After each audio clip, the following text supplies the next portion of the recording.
This game has it all. The biggest names in the game. A couple of Norm Smith medalists, a Coleman medalist, premiership medals galore. These men have done it all, and tonight's lineup features some of the most accomplished and decorated players in the game. Beautiful Sydney, but it is inside the SCG where all our attention and interest lies tonight. This massive clash, 1v2. Brownie, does the winner tonight take a psychological edge going forward? Yeah, no doubt. Obviously, they've had a great rivalry. It's been tit for tat, but it certainly helps going into September, no doubt about that. And obviously, it helps the individual players' confidence to know that they've played well against the tough opposition leading in. But it's probably the biggest game left for the season, Dermy. This is huge. There's not too many games left in this fixture between teams in the top 8 out of the remaining games. It's only about 10. No, but I know. And the thing is with this ground, Sydney obviously love it and they play it so well. Think of the syndrome when Hawthorn couldn't beat the Eagles last year over on Domain Shane because it was so narrow. They defended it so well. This super wide ground, even though it's really short, allows Hawthorn to separate their opponents, and their kicking game will be fairly well suited to it. So Hawthorn are not out of their depth here and saying, hey, this is an away game, we don't like this service. They will actually really enjoy playing on this wide ground. They got a ripping night too. It's a perfect conditions in Sydney. And Sydney, and these are the best two sides. So we're going to sit here and enjoy a ripping game here tonight. We don't know who's going to win. We all sit here and think we do, but we actually don't. And it'd be great to see Sydney win, and it brings them all back level again. That man Sam Mitchell, I was chatting to him a couple of weeks ago, and I said, who's the best, do you reckon? And he even said, I reckon Sydney's best football is best in comp. Well, they play finals type footy, don't they? Their pressure is amazing. Their contested football is sensational. Every week, Brownie. Every week. Every week. They've got the big names in the midfield, and obviously Buddy Frank. I always love watching opponents against Hawthorn, though. The challenge of, with Rioli, Bruce and Puopolo's pressure, how can the opposition bring it out of their defence? And now they've got Callum Mills and Zach Jones, two of the younger players playing well, and that man, Jared McVeigh. They'll certainly rely on those three guys to bring it out of the Sydney defence and kick it well. Can they defy the pressure of those three good small forwards for the Hawks? They've revitalised their side, Sydney, with a whole lot of youth, and it's been fantastic for them. They've got a lot of kids who've played under 20 or 30 games, and a lot who've played under 10. So that's what's made them a better side now. To answer a little bit of your question as well, Nick Smith is the specialist small backman. Most teams only have, if they've got one specialist small backman. Hawthorn run out each week and say, you better turn up with 3 very good small backmen. So Nick Smith, you're going to have to then go to the likes of McVeigh then, who is going to have to rely or focus his game more on being a negating player than an offensive backman. So that's what Hawthorn do. They change the psyche of the opposition. Having said that, I reckon Sydney have got a real good shot at him here. Don't forget about Callum Mills. Been a star. His first year. Don't tell me he can't take one of the smalls. Tell you what I'm looking forward to. After talking about contested footy and Clarko not caring about it, I reckon Hodgie and Jordan Lewis will fire up and they'll try and bowl a few blokes over in the centre. Sarah? In a word, is Cyril Rioli Hawthorn's best player? Chris Judd said as much this week. Most talented, most exciting, but Mitchell's still their best. Hodge is still the most influential. Yeah, Hodge's the most influential. All right, well, we will see who has the biggest influence on this massive clash at the SCG tonight. Top spot is on the line. Sydney was sensational last week in beating Geelong at the Cattery. They've got the home ground advantage. Can Big Buddy lead them to victory against his old side? And then there's the champions, Hawthorn.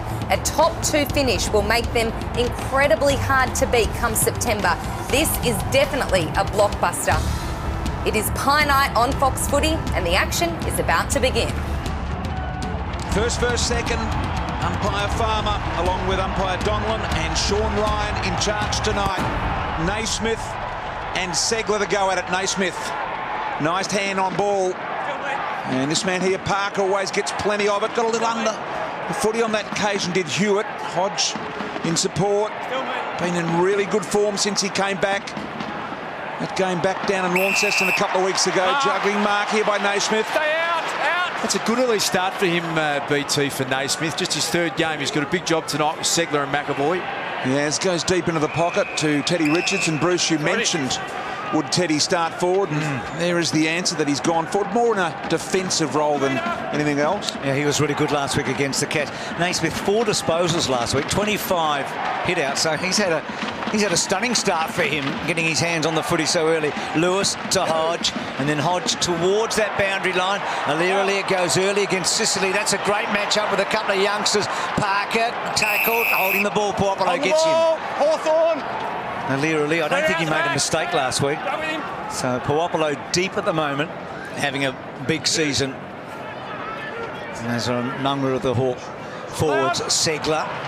Again, Naismith important. Parker busy. Hanbury holds off pretty well, almost to the boundary line. Segler held up well. Good hands by Mitchell to Puopolo. Bangs it forward. Yeah, a spiral, but it was over the head of McAvoy. Now they've got it all to do, the defenders. Here he is, the new age halfback in Dane Rampy. Beautiful kick.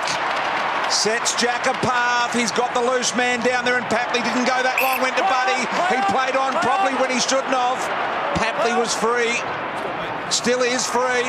Hands on it. Juggling mark. Got it. That was interesting, wasn't it? That on the mark, Josh Gibson didn't hear the play on call and just stood the mark. He could have gone and put some pressure on Buddy. And Gibbo just put his hand out and said, "You've got to be louder. It's so loud here at the SCG. I didn't hear it." So brilliant play from defence. Rampy, the switch kick out to Kieran Jack, who had an unbelievable 200th game. But there was Buddy and found the target in the end.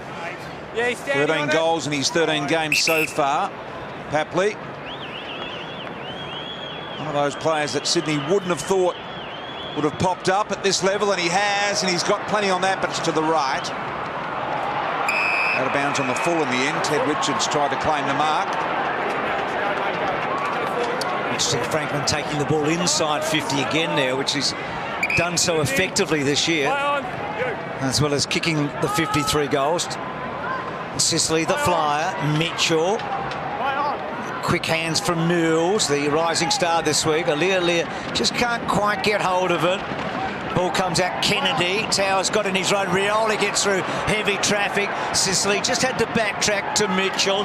Mitchell waiting to the last minute, which is his trademark. Kicks the ball high. Rioli getting down so quickly, and then Burgoyne, little handball to Puopolo. That's a good kick by Puopolo. A half and half, but McVeigh read it well, and Mills cuts across in front of Poppy and takes the mark. Number one defence in the competition is the Sydney Swans. They only concede 70 points a game, and this young man, Callum Mills, one of their academy selections, he has fitted into this defence as well as you could have possibly hoped.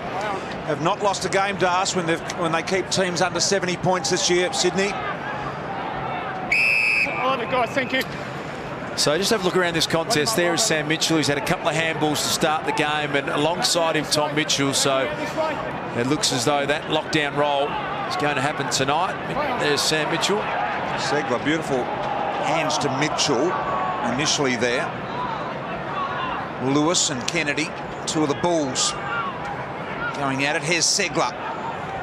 Parker, quick hands. Their handball under pressure is fantastic. Even though they've got a tackler hanging off them, still very impressive. Buddy running onto his favourite side. Trying to get that one in too low and hard. Gary Rowan, beautiful pickup. Plenty of goal face. He goes the bouncer, and it works for him. Gary Rowan, superb. That leg speed of Gary Rowan is just so impressive. He picked it up. He put a couple of metres on Luke Hodge in literally 3 or 4 steps, and the finish was outstanding. So nice start here for the Sydney Swans as Gary Rowan comes to the interchange bench to take a rest. But I know he's a player that they rate so highly, Gary Rowan. His 50th goal in his AFL career. Nice start, Sydney. So Rowan kicked the opening goal in round 9. First goal of the match, the MCG against the Hawks. Franklin twice bringing the ball inside forward 50 tonight. Jude Bolton talked to Alistair Clarkson about the fact that he gets up the ground. Starting deep, but he's been well and truly past the middle part of the ground for most of the early part of this game. Parker's been superb early. That was clever. So Naismith's got half as many touches he got for the whole of last week in terms of disposals. His ruck work was good. Hodge against the gauntlet, had to concede a fair bit of ground here. Back, Hawthorn. So against Towers to Stratton.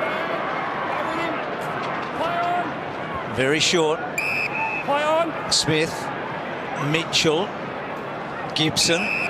So Gibson, dangerous kick. Hanbury able to get a fair bit on it, and a good result for the Swans.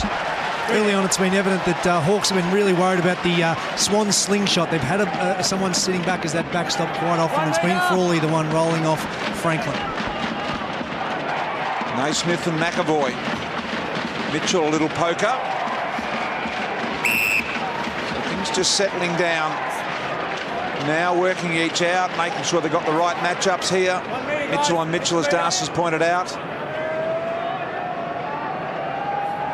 In preparation for when the pressure really is applied.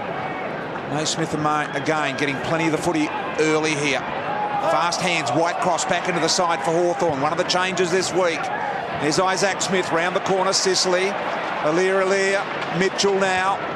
Little one inside, Grundy, beautiful control. Naismith gave it to a man under the pump. Now an opportunity here, Duray through traffic, White cross, got the left-footed Smith out here wide. If he wants to go long, he can. Gunston's the one-on-one, who's the deepest. They're going to run it all the way. Handball to Sicily. Sicily lets it go. Getting back is Gunston, I think it is. And he had position for a long time.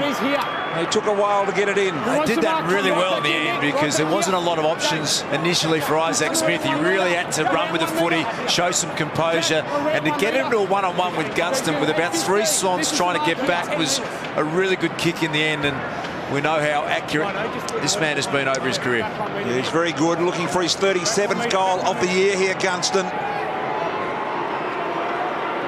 Pretty easy kick. Makes no mistake. Hawthorn have got there first. You can't underestimate the composure that was shown there. Lesser teams might have panicked with the footy early, maybe kicked one high. Swans would have been back en masse, but really clever play. He's had an outstanding year, Jack Gunston. He's really stood up and become their go-to player in lots of ways, Jack Gunston.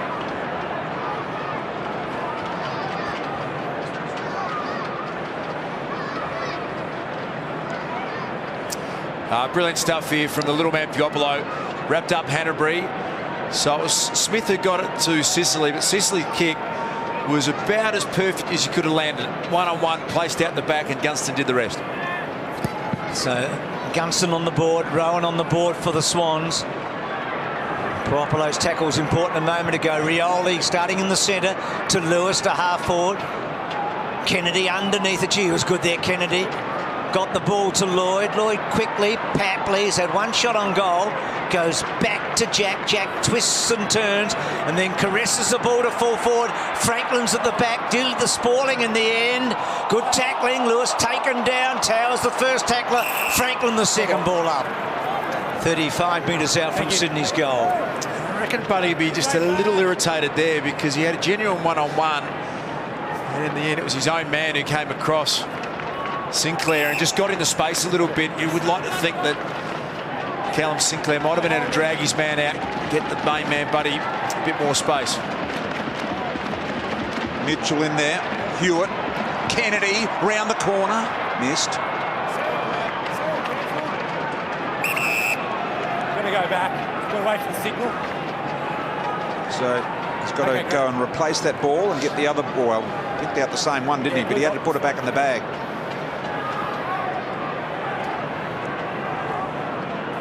Lewis.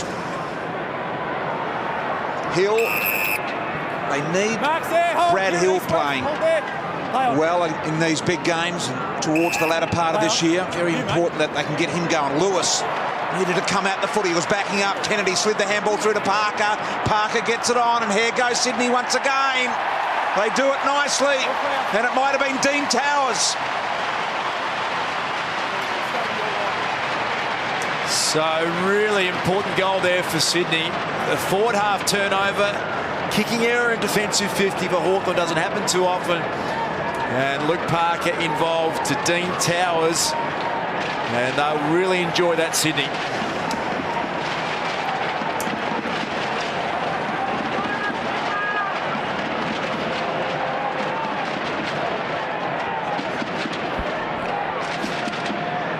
Here's the pressured ball. The Swans got a big spoil from Luke Parker, who started very well. The Swans are getting their repeat entries. And Dean Towers, who's very much a confidence player, finished truly. He's been kicking goals of late. 5 goals now in his last 4 matches. He had that horror night at the MCG against Richmond late in the match. So Sydney with 3 scoring shots, 4 shots on goal to 1. So Towers a bit of a bonus in the last month there in terms of those goals. So a good start by the Swans. Hills quick kick away. Against the flow, Jones, and then Rioli off that step, but Grundy read it best. He was quickly off Sicily and took the mark. He's had a fine season, Grundy. He was under pressure early in the year, wasn't he? And he's responded well. The Richards, Grundy, Quinella, so to speak, was examined closely. Yeah, but now they've got the support of Aliir and the luxury of having Teddy Richards play forward. As that kick just sold his teammate into a bit of pressure there, Lloyd. Yeah, Kennedy's kick wasn't great. Mills had an airy. Rioli did well to pull up below. Mitchell just arched the back and then swung around. They couldn't bring him down. McGlynn couldn't get him down. Well done, Aliir. He sort of kept Smith out of the contest, and Hanbury chips in. Got to say, I know it's early, but Rioli does look set tonight. He looks very interested in this game. Here's McGlynn. Just appears, BT, McGlynn's just rolled over and having a little turn on Sam Mitchell, so it might be a tag team job, that one. Richards on the lead. It was a great kick, directing Teddy to the space. And the defender come forward. Here's what you're talking about. Just that little knock. Gives it off to Buddy. It straightens just in its last few metres of carriage and misses. Catching everyone off guard there. So Sydney looked purposeful here in the opening few minutes of the first quarter. Had a lot of the ball, haven't they? A lot of shots. I did smile when I read Teddy Richards said he's told his wife he was going to play forward last week. She said, that's not going to end in a happy way, but it did, as it turned out. It's just the sort of support you want, isn't it? So McVeigh going back to Zach Jones. Jones hit the scoreboard last week. That is a good kick forward to Sinclair. Cutting across, so Lewis was brave. Sinclair's hands were good. Kennedy's within range. Hasn't quite got it. And Mitchell playing the sweeping role back there. And that's a lovely kick to Sicily in the back half. It's his good kick, isn't he, Mitchell? Sicily now wanted to get it moving, and he chose right as well. So good start here. Brand was run down by Kennedy. Kennedy will get the free. He had prior opportunity, Brand. Play on. Kennedy wide to Mills. Needs to gather. Hurried onto the boot. They look composed most times when they're sending it forward here, Sydney. Hawthorn players keep their feet here in the contest. Handball too much for Stratton. An opportunity now for Hewitt to tidy up. And Sydney lock it in their forward end. Had a couple of nervous moments coming out of defence, the Hawks. We've seen a turnover kick that was turned over by Luke Parker, and then a nervous handball there. And you can see the time in forward half has really been dominated by the Swans. So they'll feel like they are right on top early part of this game, Sydney.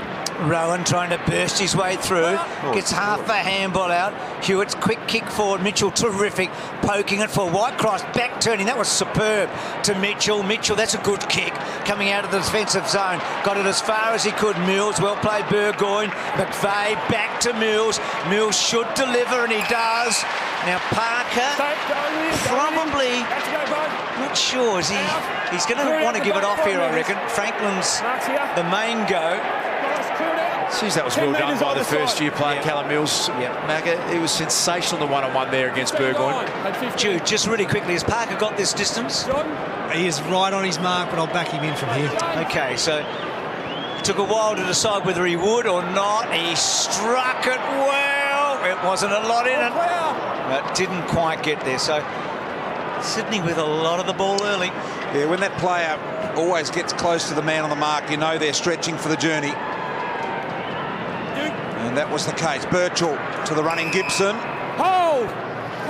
Gibson at half-back played on his Sawhill. Just not any real flow, BT, out of defence for the Hawks. Really having to be precise by foot and take their time. The Swans' defensive structure, you can see there, it's a really good shot of it. They're really forcing the Hawks to have to chip backwards and hit really difficult kicks. Sydney have completely locked up any chance of transferring or switching play here, which Hawthorn love to do, one side out the other. They've locked that up nice and tight. Good crowd in tonight. Still building the crowd here. Sinclair, Segler, Hodge lurking. Zach Smith, quick to place ball on boot and advance it. Now Mills, who had never played defence in his entire career as a junior. He arrives at Sydney, plays his first game, and he's spent most of his time in defence. He's only missed the one game this season when he was managed, cross half back for just about the whole year.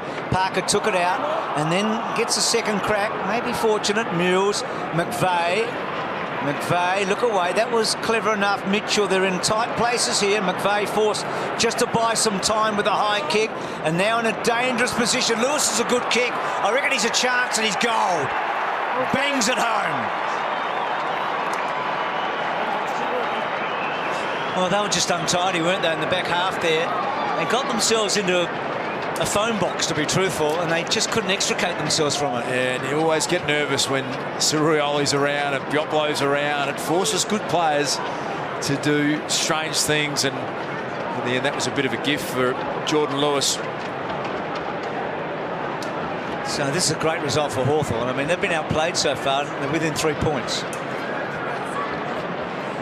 So let's have a look at the pressure. Jared McVeigh, all his experience and all his understanding of the game. He tried to take on Hodge. Rioli was lurking, and that, in the end, was a bit of a panic kick. Ricocheted to Jordan Lewis, and despite Sydney really dominating this quarter, scoreboard is just 3 points. Great composure from Jordan Lewis as well, with the pressure coming straight at him. Through traffic, Hewitt squirted the handball out. Nice ball it was. Here's Zach Jones. Ugly back inside, Stratton. The Hawks have only had 2 effective disposals inside forward 50, and they've both been goals. That's how effective they are. Gibson over the top to Frawley. Frawley won't want to bite off too much here. He's not the sort of guy that's going to try and hit the inside corridor kick. That's his go there. Oh! Plays within his capabilities. James Frawley. Become really important for them in defence. Birchall down the line. Sicily the intended target. Rioli off the front and centre. Quite magnificently and fluently. Long ball deep it is. Opportunity for Smith off hands. Gathered Hill. Looks dangerous. Bending. I think it's got enough bend. It has. Brad Hill. Well, there's their third effective kick inside 50, and it's their third goal. They are a remarkable team, aren't they? They've been outplayed in almost every area of the game watching this first quarter, and they get a magnificent front and centre from Rioli from nowhere. And then Bradley Hill, who's had a pretty quiet patch, you'd have to say, this year. He bobs up and kicks a very good goal.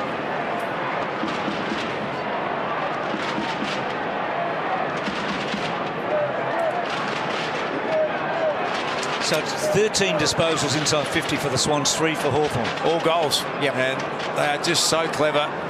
They never lose their composure, never rattled by a start of the game that hasn't gone their way. And suddenly, can you believe the Hawks are already in front? Sydney winning the clearances. Parker getting it from Kennedy after Naismith did a good job. Franklin twisting and turning, can't get away. He was holding the footy, to be truthful. Not paid. Hawthorn a bit stiff. Ball in dispute. Hey, all pulled it in. Thank you, thank you. Let's go, stand up. Thanks, John. So Sydney with all this extra play, all this time in the forward 50, and nothing really to show for it now. Naismith winning a lot of it. So is Kennedy. Goal. Well done. Alistair's not going to like that. It's a big ball. They have been monstering them a bit in the stoppages, but Das, that's the one thing coaches hate, isn't it? A stoppage there and an uncontested goal almost. You almost never see it against Hawthorn, but you called it right. He's a big ball, and he just does things that midfielders find really hard. Look at the size of him. Could easily play as a key forward or a key back, Joey Kennedy.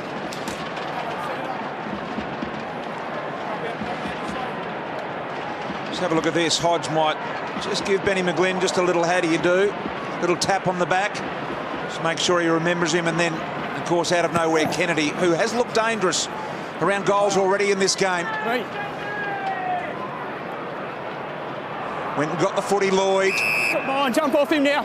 Thanks, James, jump off him. Just got the feeling with this game that it is going to live up to expectation. Yeah, this way. Eyes up, Rocks. Side still filling each other out. Naismith knocked down. O'Rourke back into the Hawthorn side. Hodge gained a little bit of ground there. Smith out of defence here. Litherland also back into the Hawthorn lineup. Able to shrug the tackle. Short little ball finds Gunston. Long way out from goal here. Gunston. Sicily's got space, and if he in front, if he wants to use it, he doesn't. Move it on. Play on. Gunston now told to go from the umpire. He does, long and high, up over the top. Good spoil in the end by Naismith. He's had a couple of good things, Naismith, already. I like the fact that he just smashed the pack over there, got back, he was on his man. A really inexperienced third game of AFL football. It's going to take a while, but he started pretty well in this first quarter. Absolutely. I mean, he's been given the responsibility in front of Sinclair, hasn't he, as their leading ruck. Now, he's been good so far against two competent players, and Segler is emerging, and McAvoy, he's got a heck of a CV. So Mitchell to McVeigh, Sinclair, good mark. Didn't stick the tackle a moment ago, Sinclair. Would have been disappointed with that on Litherland. So Sinclair goes down the line to Franklin. Front spot, free kick. Holding. So against Frawley, Franklin, most of his kicks have been outside forward 50 tonight. Sets it up. That's a good kick to Rowan. He's got him. He's got X-Factor dust, this guy, hasn't he? Yeah, he sure has. Kicked the first goal of the game with just genuine leg speed. He's capable overhead. I'm going to pay credit again to Naismith, who worked back really hard with McAvoy. Made sure McAvoy couldn't be third man. Have a look at this. So McAvoy's getting back. If he's a bit lazy, Naismith, he doesn't get there. Keeps McAvoy interested. And then Rowan gets a free jump at the footy. Good play. And yet again, Franklin bringing the ball inside forward 50. So Rowan with a chance here to nail a second goal. They've got to take these chances tonight against the Hawks. He's got two. They kick away. There's a bit of the Riolis about Rowan, I reckon, Dustin, that he only needs 12. He only, 12 or 14 off half forward. And if he kicks two or three, he's valuable, isn't he? He's their real player that's got that X factor and genuine leg speed, and they're hard to come by. And we all remember that horrific broken leg and wondered whether or not he was ever going to get back. So a really nice start for Gary Rowan to kick 2 goals here in the first quarter. Love the way this game's shaping up. Gary Rowan in great touch early here. This year he's had 10 kicks against Hawthorn in total and has kicked 5 goals. So efficiency back in the middle. Kicked the last 2 here, Sydney. Naismith done a good job, as Das has mentioned. So is this man here, Kennedy. Mongrels at inside 50. An opportunity now for Buddy. Frawley right onto him, gathers. Ran out of tarmac, Buddy. Well, the Hawks have found a way to kick 3 goals with their only 3 kicks inside 50. I think if you get to quarter time, I think John Long might be really happy with the way they've structured up, the way their matchups are working, the way their midfield is going. Ted Richards as a forward is doing enough to make sure that they're not getting uncontested marks taken. So it's been a good start here for Sydney. Junior footy, you'd recall that boundary throw and then from the umpire didn't reach the ruckman. Towers to Mitchell. Mitchell, which way do I go? Back on the right. High ball. Anyone's ball here. The jumper will get it. Lewis had to stand and wait for a long time. Towers just went with the one hand. Papley, we know what he's like around goal. That's a marginal thing, BT, but that's all Ted Richards needs to do. He just had to find a way to bring that to ground, and he did. It's really important for Sydney.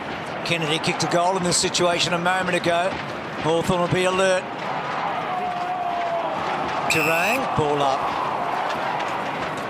Kennedy and everything early. They're winning the clearances. Park and Kennedy particularly have been the clearance kings in the opening turn. Hanbury rather quiet. Rioli's been in the vicinity of Hanbury a fair bit tonight, and now Whitecross is. Just these stoppages at Bruce, it looks like Hawthorn have really done their homework, knowing that Sydney are very, very dangerous in this situation. Let's see how it plays here, Brian, with Segler winning the tap. Twisting and turning O'Rourke was good. Segler building it away. Alira did a pretty good job there to keep the ball going forward. And then off Gunston. Little give by Papley, who was okay. Lloyd spreading it wide. Now, this is a really important ball. Mitchell was superb. Then he does something he never does, but he was able to get it out. He fumbled and then pushed it forward. Franklin Towers. Mitchell, he's gone, but he got him down. No free kick. Hanbury held up in the tackle. Gee, I reckon Franklin was stiff there. Oh, it's good stuff. Desperate stuff. Straight back. Even Mitchell, the best of ball handlers, with a little fumble there. Still clever enough to knock out in front. Brust, haven't seen much of him so far in this high ball. McAvoy must bring to ground. Back Rampy, who is, I would say, a definite contender at All-Australian halfback this year. Mills now saying, come on, someone come at me. All wide. Sydney forward again. Grundy out wide. Litherland did well over the top of Papley. Crowd has really built at the SCG tonight. You can see people in the background still coming in through the terraces there. So it'll be very close to a full house. Almost a sellout here. Segler and Naismith. Hi, Luke Parker. Luke Parker. So Luke Parker, high. off the ball free here. Jim Parker's had a big opening term. Yeah, disposal number 12 come out for Luke Parker. Every time you look at the Swans midfield, you see the same names there. Parker, Kennedy, it's Mitchell, Hanbury. When you look at Hawthorn, it can be Rioli, it can be Bruce, it can be Piopolo, it can be Mitchell. They really have a different way of going about their midfield setup. Oh, brilliant roving by Papley.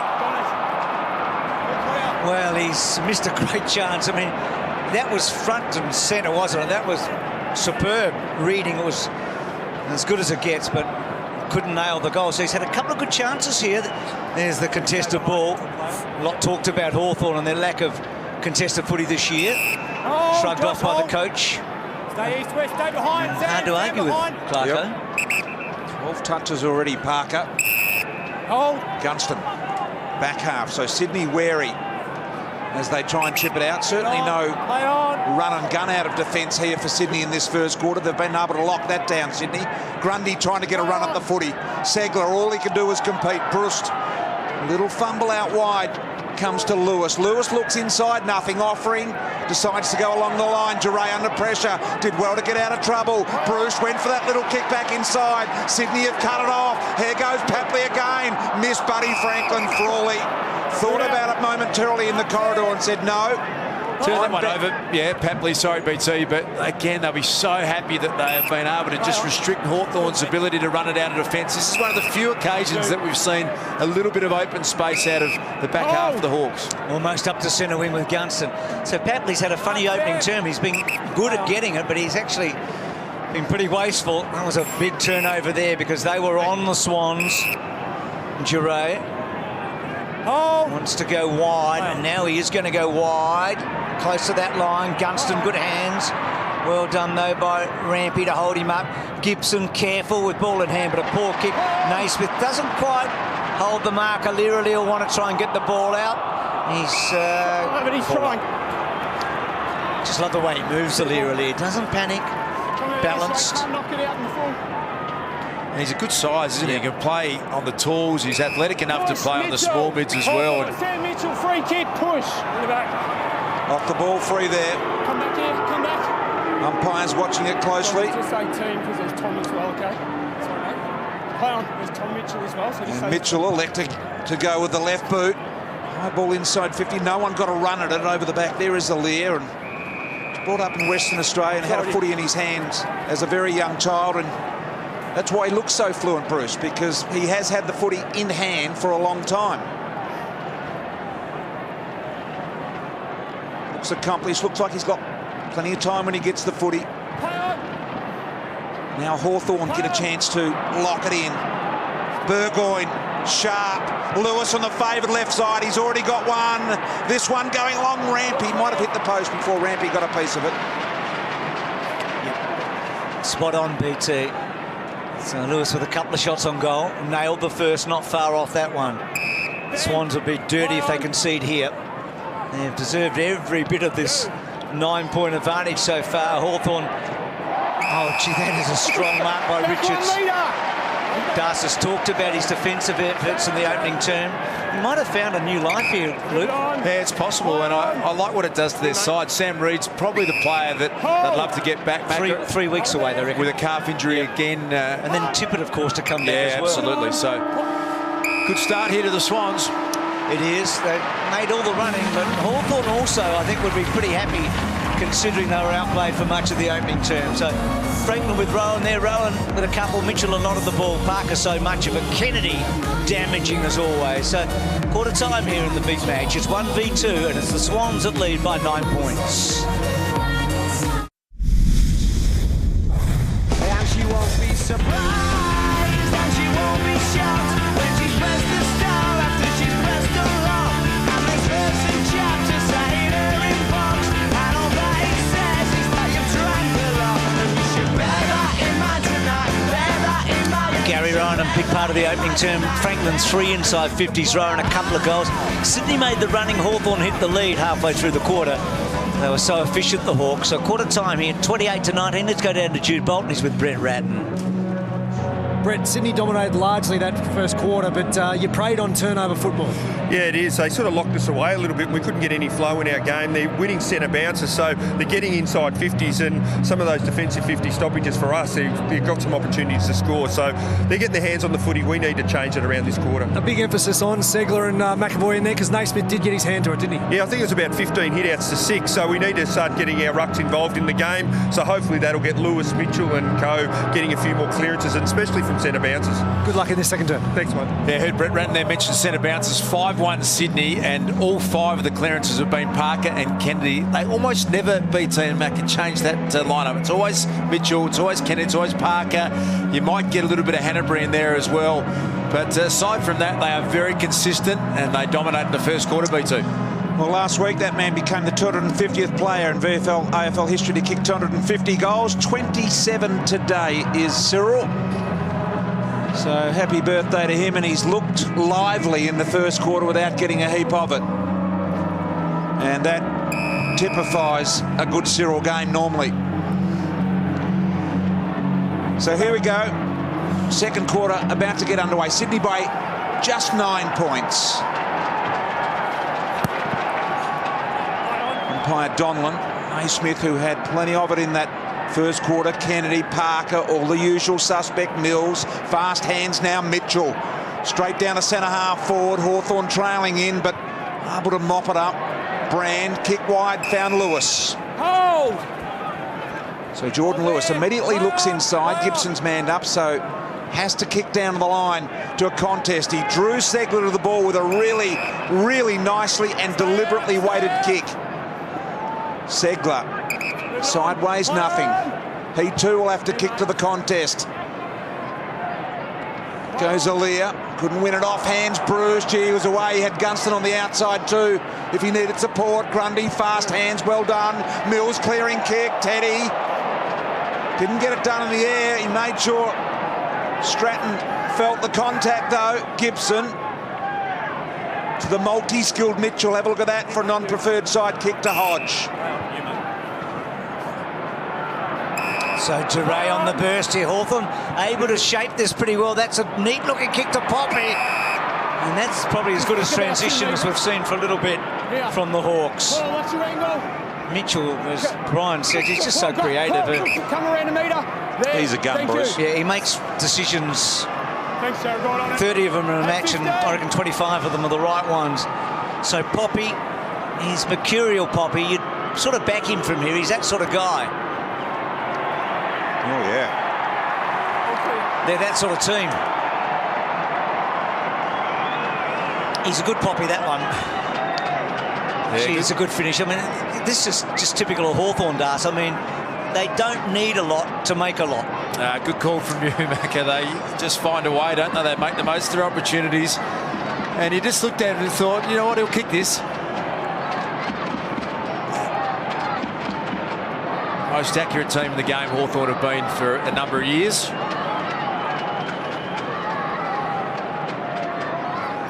So spoke about this being their best real transition of play, and Duray's kick inside 50 was perfect, but it was Mitchell to Hodge, Hodge out the other side of the ground to Duray, and really opened up the space, and they always seem to make you pay, Hawthorn.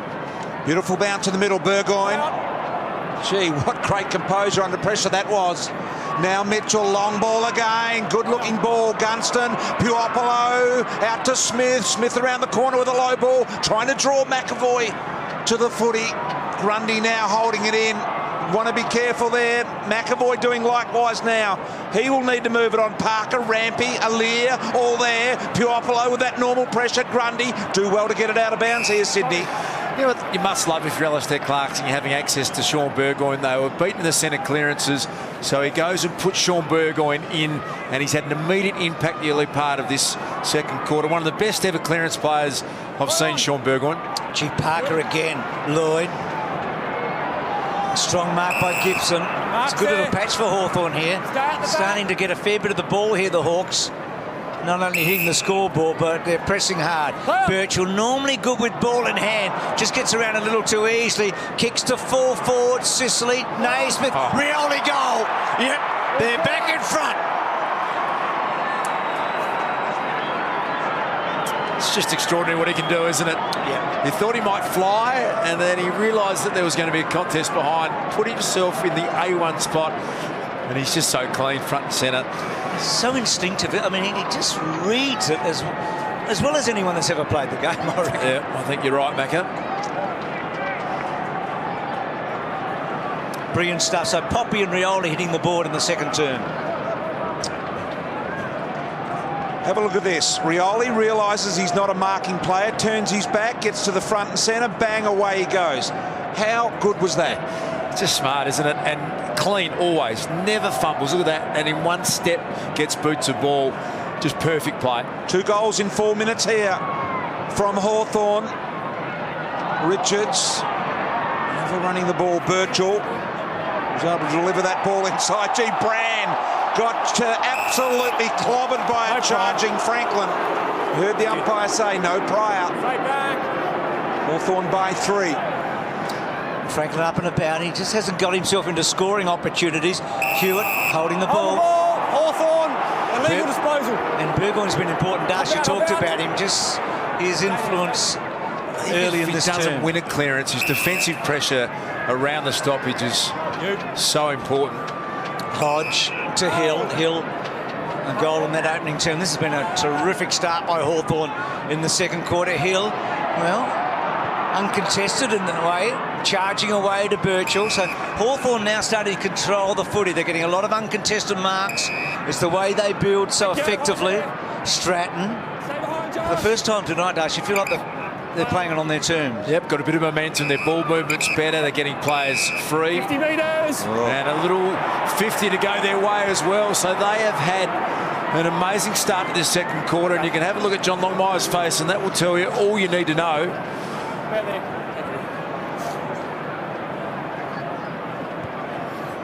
You're unlucky it's the grass cut right there. You get the umpire there on our mics pick up and say, you're unlucky, the grass is cut there. 10 metres, please. And I got a good look at the fact that he went forward of the mark. So Brad Hill, a goal in the opening term, a chance to nail a second here. He's had a quiet start to the year. He was injured early, didn't come into the team for a while. It's been part of their 3 premierships. Such a young player. For all of that, that's a terrible kick. That's a Hawthorn like. That's a big let-off for Sydney because all the momentum is with Hawthorn right now. Yep, particularly in this quarter. They have owned the quarter so far. Rampy forced to kick down the line. Good defensive play by the Hawks. High ball, here comes Franklin! Mark, hold! Beautiful grab. Towers feeling the effects of the contact. What a kick it was into Hewitt. Hewitt goes. Richards out wide. Teddy will want to wheel and go as well. He doesn't. He holds it up. Into the pocket. Deliberate ball. Good ball. Sinclair was there. Off hands. McGlynn thought he might have just gone over the boundary. Lewis, Birchall, Puopolo all combining. Birchall with the clearing kick. The interception here by Jones. Jones back inside looking for Franklin. Did well to spoil the Hawks. And now Frawley's wrapped up. Have a look at how good this is from Buddy Franklin before. To get a contested mark like that out of defence when they're under pressure was amazing. And then how many key forwards are good enough to hit a 50-metre target right through the corridor? Not many.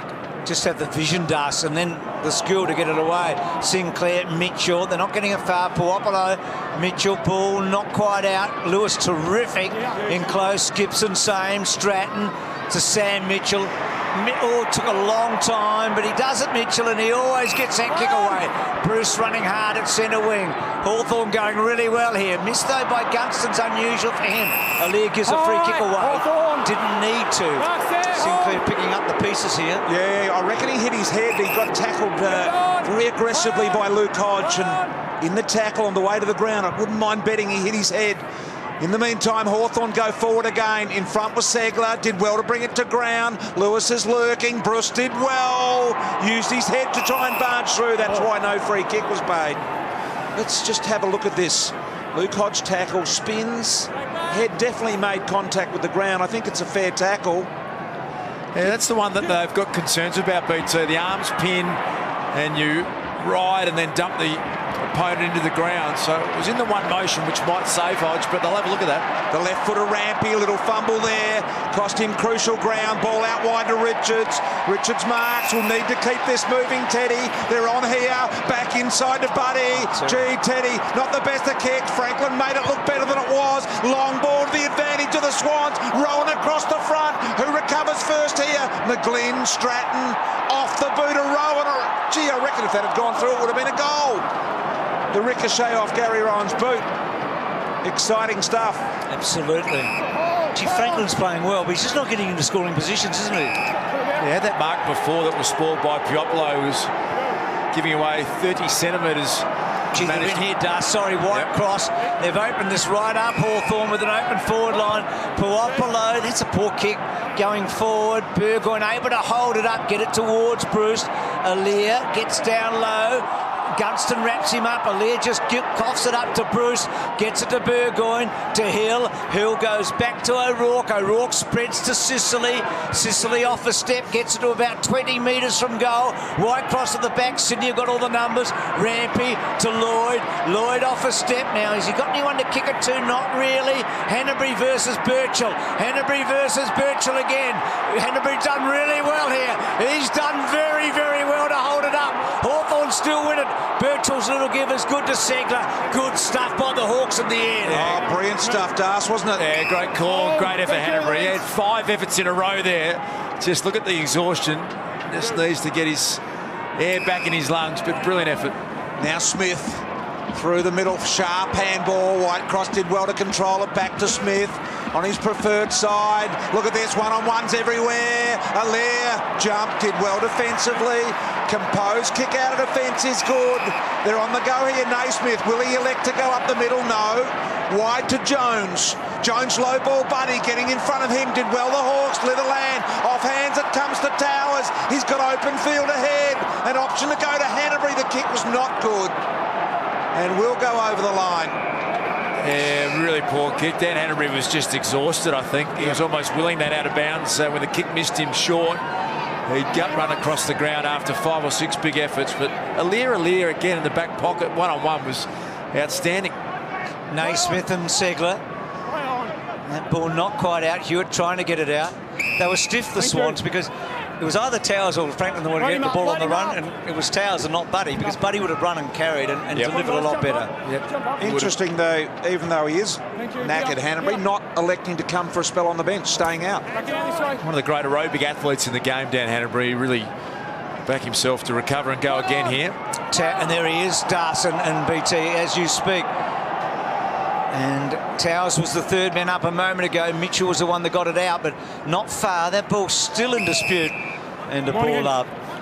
So Hawthorn with the goals in this term. Sydney without one so far. Hanbury sucking them in big time here. Yep, standing off this stoppage here at the moment is Hanbury.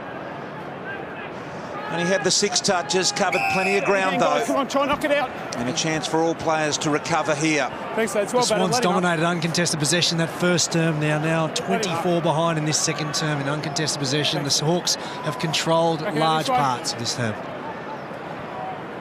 Naismith Segler, beautiful tap, white cross, dispossessed. Hanbury looked long, couldn't quite get the handball then, got it to Mitchell. He's under some pressure as well. Comes to Jack, crunching tackle. Burgoyne followed through. Mitchell with a little quick kick out of the pack. This is a genuine one-on-one. Anything could happen here. Brust and Mills.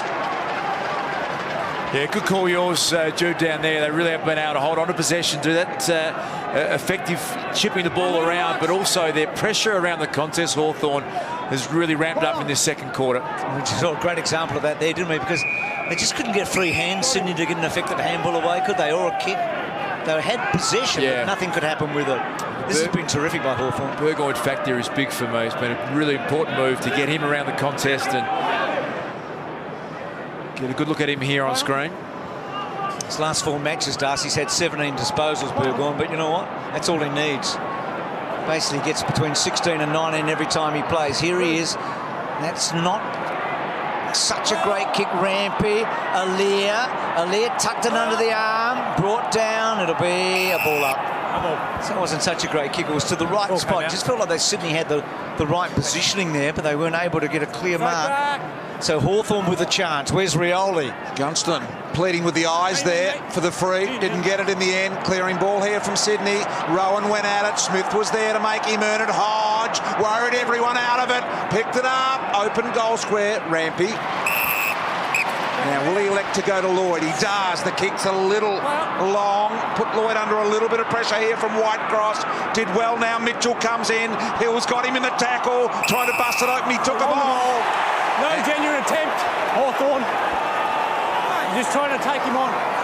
He didn't make an attempt. Heard the umpire. You tried to take him on by pushing off, and thus the free kick to Brad Hill.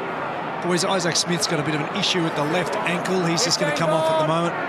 He looks sore. Now, he's had a bit of a feeler here, Hill, not long ago. Wasn't quite on this angle. It's not going to worry the goal umpire.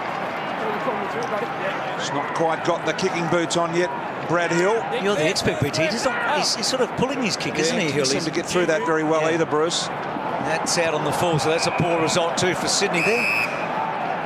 On the back foot here, the Swans, aren't they? They're having real trouble getting any quality ball forward to the centre at the moment. This ball's actually gone down into the Sydney rooms. It's been a big effort also from Jonathan Segler in the ruck, because Sam Naismith was on top in that first term, but he's rolled up the sleeves and got on top in this second term. So Frawley to put it back to about 20 metres. There is Segler. He got higher. Sicily trying to do the roving. Rioli. McVeigh, good tackle. Lewis. Rioli got involved again. Puts the tackle on Rampy. Rampy gets it as far as Hewitt. Naismith off the side. Got it out of the danger zone. Richards forced off it by Hodge. Rowan was good. Good hands by Richards. Now Buddy, I wonder, no, he's stopping and propping. He's got Rowan running hard. He uses McGlynn. McGlynn's got Rowan outside. That's a beautiful kick to full forward. Not taken by Towers. Has to try and get it out. Hawthorn get all the troops back. Or average handball by Hill. Gets it to Gibson. And they might have missed a big chance here. That is well done, Hawthorn. They're great hands from Jack Gunston. A one-on-one marking contest. It was almost going to come back inside 50, but they are standing up in the key moments here, the Hawks. What a pressure play that was. For the Hawks to stand up, as you say, Das. Big time there, weathering that little storm, and now Gunston sends it down the line, backing back Grundy. Shawnee jump out.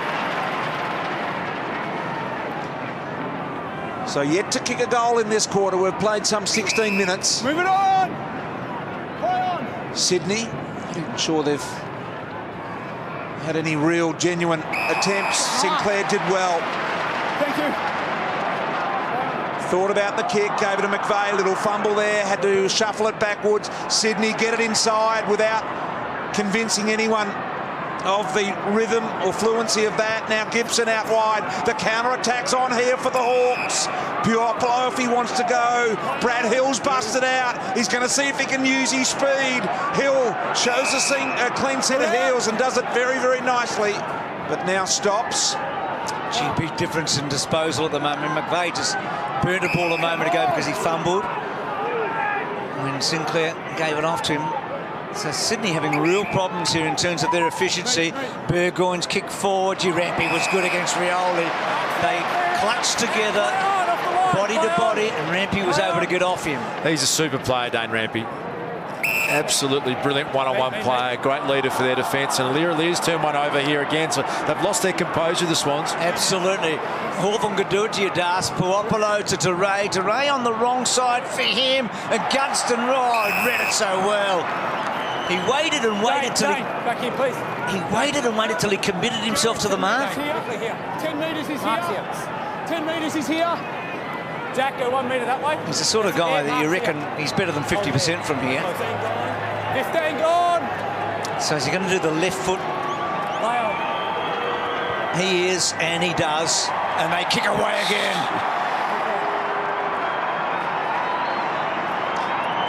Gee, what about that? Gunston. Well, were you really surprised, BT? No. The left side was a little surprised, but he just thinks it out so well. He's such a professional, the way he sets it up and then executes. God, you'd love to have one of him in your team, wouldn't you? I mean, because grand final day, you know he's not going to make a mistake forward 50 under pressure. He's going to kick 3 goals under pressure, isn't he? He's the perfect modern forward. That is class. That is a professional. Gunston there, kicked 3 in a row here. They lead by 10. Hawthorn's biggest lead, by the way, was 10. Now the Hawks in that position. They've kicked all 3 goals here in the second quarter. Should have been reballed, that one. Umpire elected to adjudicate that both ruckmen had an opportunity to win it. There's Franklin. Mitchell was there with the tackle. Duray. Gibson got around one. Have a look at the Hawthorn players lining up out the back here. Brand got a poor bounce. Birchall runs onto his favoured side. Short ball, Duray. So Hawthorn really starting to muster here at the moment. Duray down the line. Long ball. Segler's in there. Did well to compete again. Bring it to the ground. Hewitt kept it alive. Dangerous for Sydney to do that here. A little kick out of the pack and the Hawks were away. We spoke to Brett Ratton about the Hawks preying on turnover. They've kicked 6 goals, won all of their score from turnover football. And Sydney have been so good through the year at stopping turnover, scoring against them. Yep, they're the number 1 in the competition at that Macca, and tonight this great Hawthorn team have been able to do exactly what no one else has. And again, their pressure's just enormous at the moment, Hawthorn. Absolutely. I mean, Lewis was just terrific there on Sinclair. Kicks to full. Rioli, yes! He's got it! Well, he nearly took mark of the year in Adelaide last week, didn't he? He is a remarkable player. He's different. And when he goes for those sort of marks, he marks everything on his chest, doesn't he? Which shows great control. Well, he already kicked a brilliant goal so far tonight. And that one's a poor one. And gee, there missed a few, but Whitecross. 10 metres. Zach here. Goal assist us. I tell you what, we'll pay that to Cyril. He's that good, you've got to give him whatever you like. But if he kicks this Brendan Whitecross, you watch every player on the ground get around Brendan Whitecross. 3 knee reconstructions. Oh, yeah, he's had such a shocking time. He's a great story, the fact that he's back. Sydney are just being out IQ'd here, I reckon. I mean, just football intelligence. There's a big difference between the two of them at the moment. Yeah, his first game for the year, Whitecross. Mitchell, Franklin, flat-footed on that one, gave it a ramp. He was under pressure. Puopolo, the best in the business at applying pressure at this end of the ground. Puopolo, long and deep to the pocket. Here's Rioli again. Allows the opportunity for Duray. Deliberately held off then. Rioli. Gibson. Yeah, young Mills is really sore behind play. We'll get Drew Bolton to take a look at that in a minute. Lewis, high ball. Here comes Sicily lining this one up. Off hands. But he is sore, Das. Yeah, he's still keeled over at the moment. He's just picked himself up, but he is really sore. That is a big hit just on the hip pointer. So he's feeling that. Is Mills. So Smith has had some injury problems himself. Hanbury. Quite his first half for his high standards. Zach Jones, but it's a one-on-one. And Hodge is hard to beat, but Rowan got him, and now they're a chance, the Swans. The handball's okay. Patley hasn't used it well tonight. He does. No, he's burned it again. Franklin came forward. He probably should have gone over the back, I reckon, Buddy. They were on there. Yeah, I think you're right, Mac. It's where Buddy wanted initially. He waved out the back. Patley put his head down. He had to come on the lead, but in the end, it was a 25-metre kick that he really should have hit. And the Hawks are going to surge back the other way. Picking on poor Papley, but Darcy's had 4 kicks tonight and he's 0% efficiency. Rioli, and that's really the difference between the two teams, isn't it? Not just Papley, I mean the whole teams. Yep, the class of Hawthorn. They've just come out in the second quarter. They've outmuscled Sydney around the contest. They've been more aggressive, more competitive. That one's hung in the air a little bit to Hodge, but it's only 11 points. But you just feel if the next couple of goals go Hawthorn's way, it's going to be a long way for the Swans to get back into this. So Hodge, long ball, Sicily's there, couldn't get a run at it. Rowan went off hands, Kennedy had to get rid of it. Under pressure here, Sydney, big time.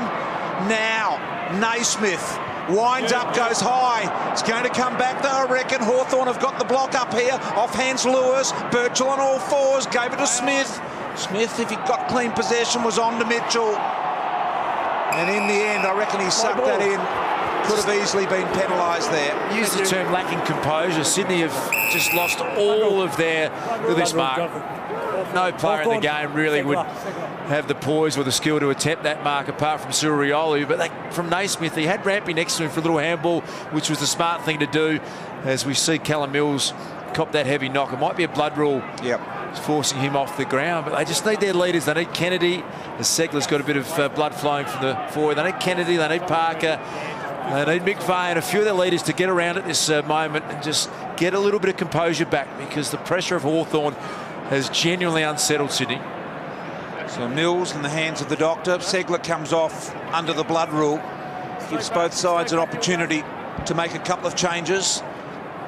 Last 2 minutes of the half here.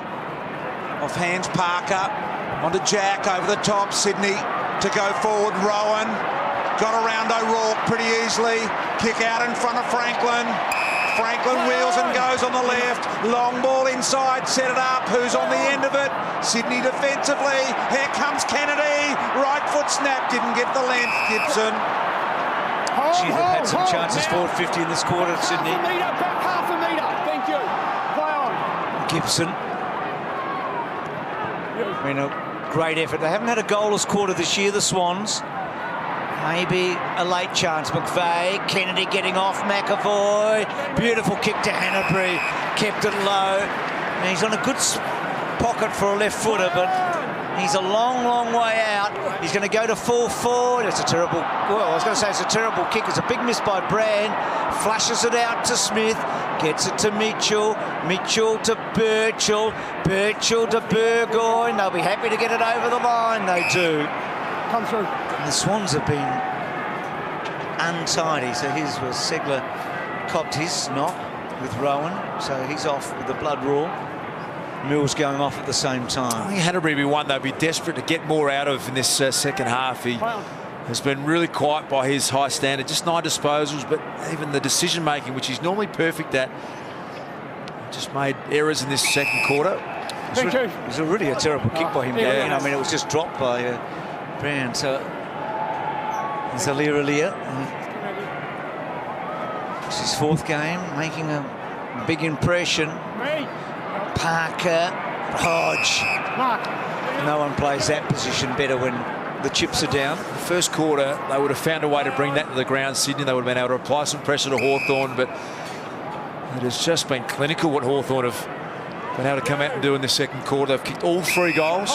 The irony, Das, is that Hawthorn were lucky enough to be that close at quarter time. I reckon Sydney are lucky enough to be this close at half time, to be truthful. It's the absolute reverse of what happened in the first quarter.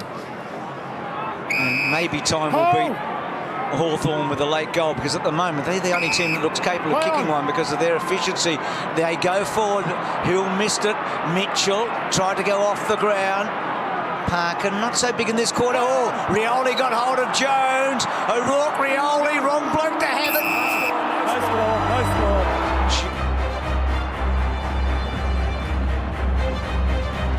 You're watching Thursday Night Footy on Fox. Halftime. Welcome back to Pie Night on Fox Footy. The triple reigning premiers are flexing their muscles at the SCG as they try and hold on to top spot on the ladder as we continue the run home to September. Boys, I want your initial thoughts on what we've seen so far. Well, game of 2 quarters. Sydney dominated early, should have been further in front. Hawthorn sensational in that second quarter. Quite ironic, it was the contested possession that got them back into the game, Doom. They were terrific. Well, that's the start of it. The one thing Hawthorn always believe when they play Sydney, they'll force Sydney to defend every kick. And in that quarter, Sydney didn't want to defend every kick that Hawthorn had, plus 26 marks at half-time. Sydney are getting pretty tired and fatigued, sellers, chasing up to the mark, standing there, and another one pops over the side, and they have to chase up to that one. They're doing a lot of defensive running. Yeah, it's ball control, really. All they're doing is hang on to the ball, pass to the next one, and Sydney aren't picking up. If they don't pick up, they kick 1 point that quarter, Sydney. They lost their shape up forward, Sydney. 1 point. That was incredible. They had plenty of inside 50s, but no structure. Tell you what else, sellers, un-Sydney-like. A lot of missed tackles, getting beaten in the tackle count. We saw last week against Geelong. They smashed Geelong into submission with their tackles, their held tackles. Tonight it's been opposite. Yeah, but you know what, Hawthorn do that to you. Yeah, they stretch you, they push you sideways, they widen the ground, they chip here, they chip there, they control the ball, they force you to go to spaces. And then you've got the brilliance of Cyril and Bruce and those guys up forward, which hurt you. Well, let's head into the Ultra Tune Lab now, where Jono and Kingy, you've absolutely nailed the analysis on this one. The first quarter started exactly as you'd predicted. Well, it's a replica of round 9, really. I think both coaches are pretty stubborn in their methods. You know, Clarko would love to have another opportunity at taking on this Sydney plan, and John's seen it be successful, so there's no surprise there, Jono. I want to open this back up to you guys as well as you, Brad, and just talk about Lance Franklin. He's had 11 disposals for the half, 6 inside 50s, but only 1 disposal or possession in the forward 50. He's had 6 inside 50s, as I said. He can't kick it to himself. Is that his best role for Sydney tonight, or do they need to look at moving him back inside 50? No, I think they need to look at moving him back a little bit, maybe get Richards as the one up. Richards isn't too bad in the air. Look, he's lost a bit, I think, when Richards is deep and he's up, and they're putting good pressure on Buddy when he's taking a mark, but when he gets an uncontested ball or a handball receive, they close him up straight away. He's having no effect. What are your thoughts? Yeah, up a little bit too high for mine, but at the end of the day, Sydney, same problems for Sydney. The money kick going inside 50 has been a problem. We saw a couple of times there, Buddy let out. It should have been on his chest. Buddy should have been going back and kicking the goal, and it went over his head. They need to be able to compose themselves. They're well down on their kicking efficiency compared to Hawthorn do. No Heaney or Tippett, and he's got no one to kick to forward of that mark. He gets the lead up on the wing, sellers. They saw a thing happening at Hawthorn a couple of years ago. They didn't want to be too Lance Franklin-centric, and they believed a little bit of a problem was coming. They're a brilliant team, and I tipped them for the game, Sydney, but it's now Sydney's problem. He draws the ball, Franklin, and then without Tippett and the likes, there's no one to kick to forward inside 50. All right, well, Ben Dixon is watching this clash at ground level for us. Dicko, what are you seeing about Buddy's game? Well, he's definitely playing high, we know that, but they're getting Sinclair, Rowan and Teddy Richards on the slide behind, so he's shooting up there, sliding behind. More inside 50s, they're getting opportunities, but not converting. And I think he plays a pivotal role up there because they're playing some really tight defence down there from a forward perspective. But when he's up the ground, he's that conduit between the arcs, and you really need someone there that can take a grab or spoil a pack so they can get their running game going and get it inside 50. So I wouldn't be surprised if you see him play up high again this quarter. They stick with it because I think the game might break open for them a little bit. They are getting their opportunities, but probably not the opportunities on the scoreboard. Well, at the moment, it is an 11-point lead for the Hawks. They held Sydney goalless in that second term. No surprises there with the leading disposal getters, Luke Parker and also Sam Mitchell getting plenty of the ball early there, Brownie. Yeah, they did. Luke Parker, fantastic. He's had 10 clearances, 13 contested possession. He was sensational, but they just couldn't hit the scoreboard well enough early on.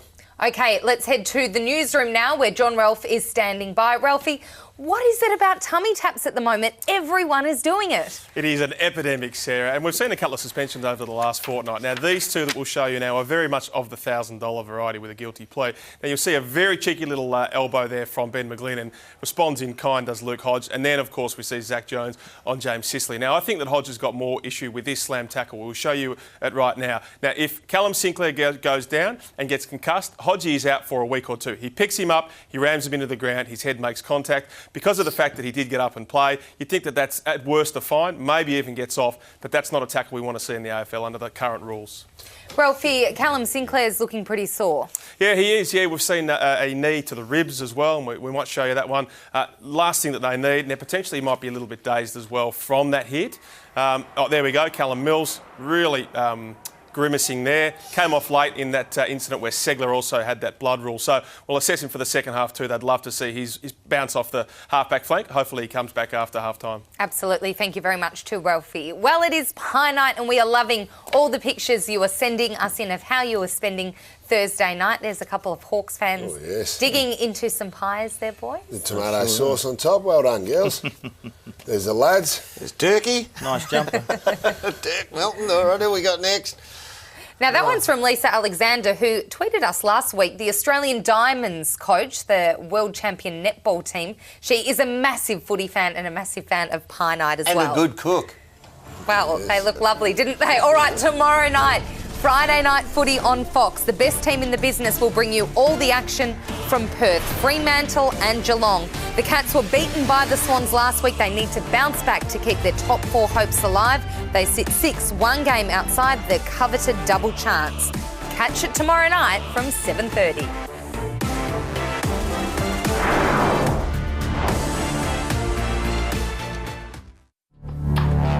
The magnificent SCG, the scene of this blockbuster 1v2 encounter. The Hawks lead by 11 points at halftime. Sydney with the challenge ahead of them.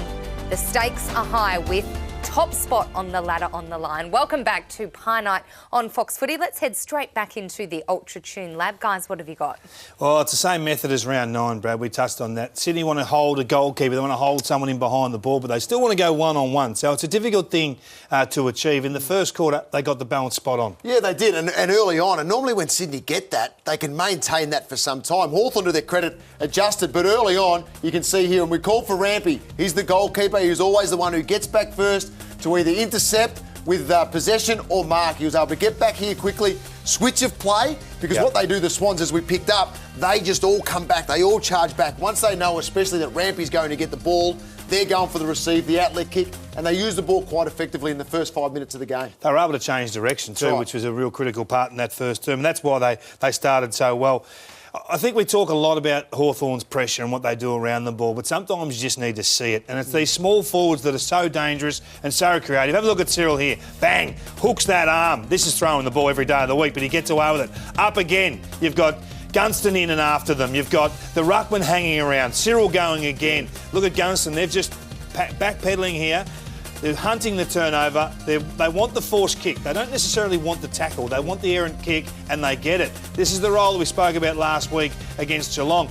If you hack it out to there, it was Corey Enright last week. If you do it against the Hawks, you'll eventually pay a price. Closing the space. Close the space with speed. It's so critical, and they were able to do that on that occasion. Hack kick. And then, obviously, with that spoil, Lewis in the right position to go. That's the difference. 2 turnovers in their back half in the first quarter to 11 in the second quarter, and that's why there's a gap in the game. It's the Hawthorn model. They don't necessarily rely on contested footy. We've talked about that time and time again, but this is the new mode for Alistair Clarkson. It's still pressure around the ball, though. Yes, when the ball's on the ground, they'll make a contest of it. But it's closing up, make the opposition make a rush kick. Their setups are perfect then. They can see what's happening, and then they're able to score on the back of it. When you're set up for a one-on-one game, you've got to be prepared to cop mismatches. And let's have a look at a couple of things that happened in that second term that really opened up the game. You can see here, Jono, you highlight at the top of the screen there. Yeah, well, Birchall's got that opportunity there to go, and Dermy highlighted that to us. Also, you've got Aliir versus Cyril Rioli. So have a look at this matchup as it unfolds. Birchall didn't go, slows up. It leaves Aliir with Cyril, and just see there, Aliir's caught in between, loses contest. He's nervous. Contact, very nervous, as anyone would be with Cyril hanging around in that position front and square. Goes in long, and then Hill fumbles, goes back, recovers, and kicks the goal. Look, Aliir worked back defensively, still didn't get involved, caught in between, but it was the work early that he didn't put into Cyril because they're so nervous about his step. And Cyril had a major impact in that passage of play. You've got to cope with mismatches, and then you've got to get it right. As soon as you have a breakdown with a one-on-one mode, you're in all sorts. Let's have a look here and highlight a couple of bits of play. You can see there's Ted Richards. Now he's pointing to the middle on Whitecross. No, Ted, he's your man. Go and pick him up. We're one-on-one. We're not zoning. He's guarding down the line and leaves his man spare in the corridor, and off to the races they go. This is the easiest of inside 50s for the Hawks. They thrive on that sort of play if you give them the opportunity. Same thing again here. Chip into the middle of the ground. Callum Sinclair, you've got to get there first. You can't be a ruckman just holding behind the ball and expecting the game to come to you. You've got to go and make the play. And they had a couple of bad breakdowns in that second quarter from players who should know better. Because then you see it was, Smith on that occasion, they run. Once they see it, Hawthorn, they run, they go, and they've got some genuine speed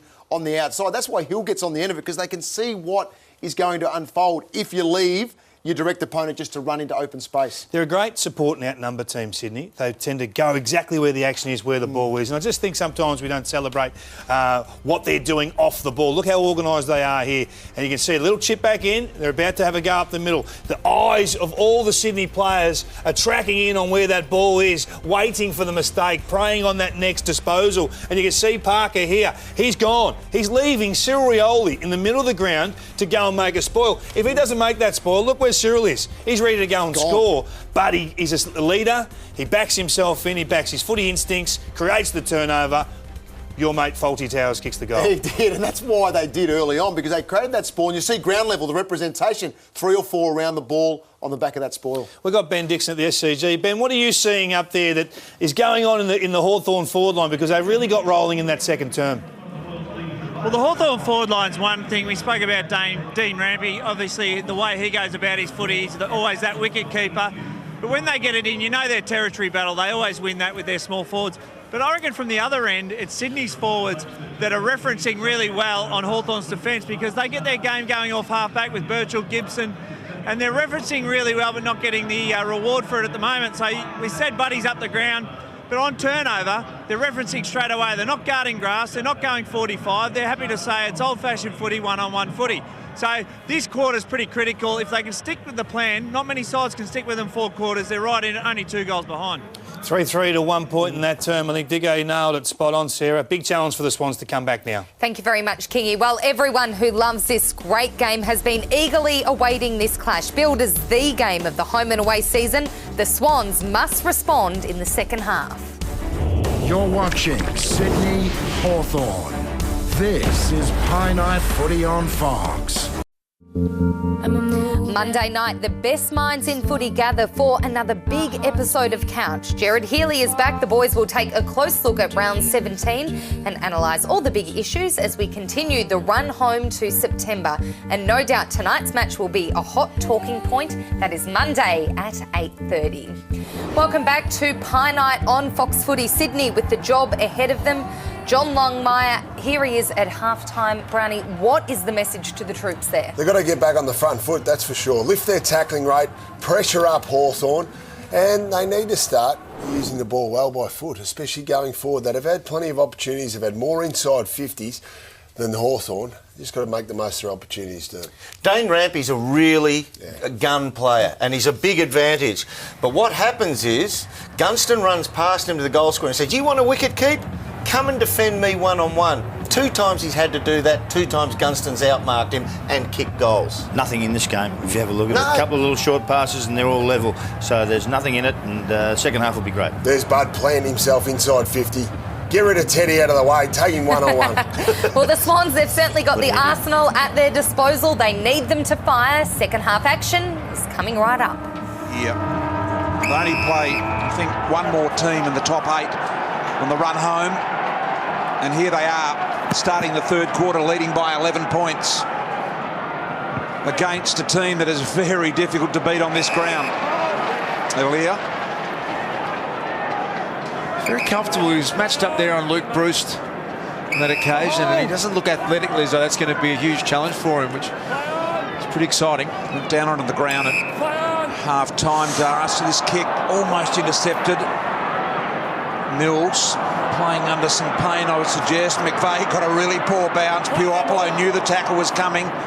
Mills close to the boundary line, but it's going to come back. Lewis will take the mark and send it back inside 50 quickly. 60 metres out, high ball, anyone's ball. Cyril's under it. He decides he's got to go. Almost had it as well.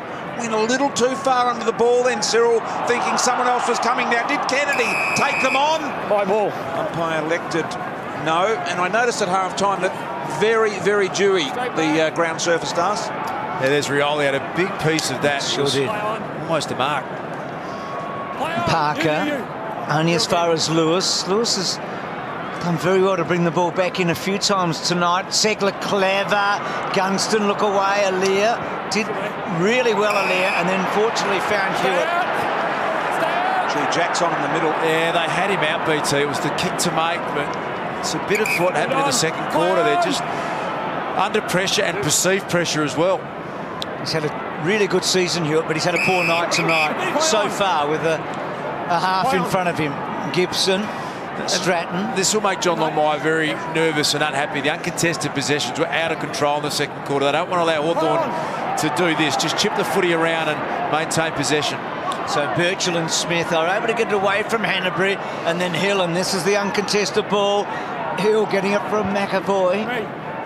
Hooking back to centre half forward, not such a good kick.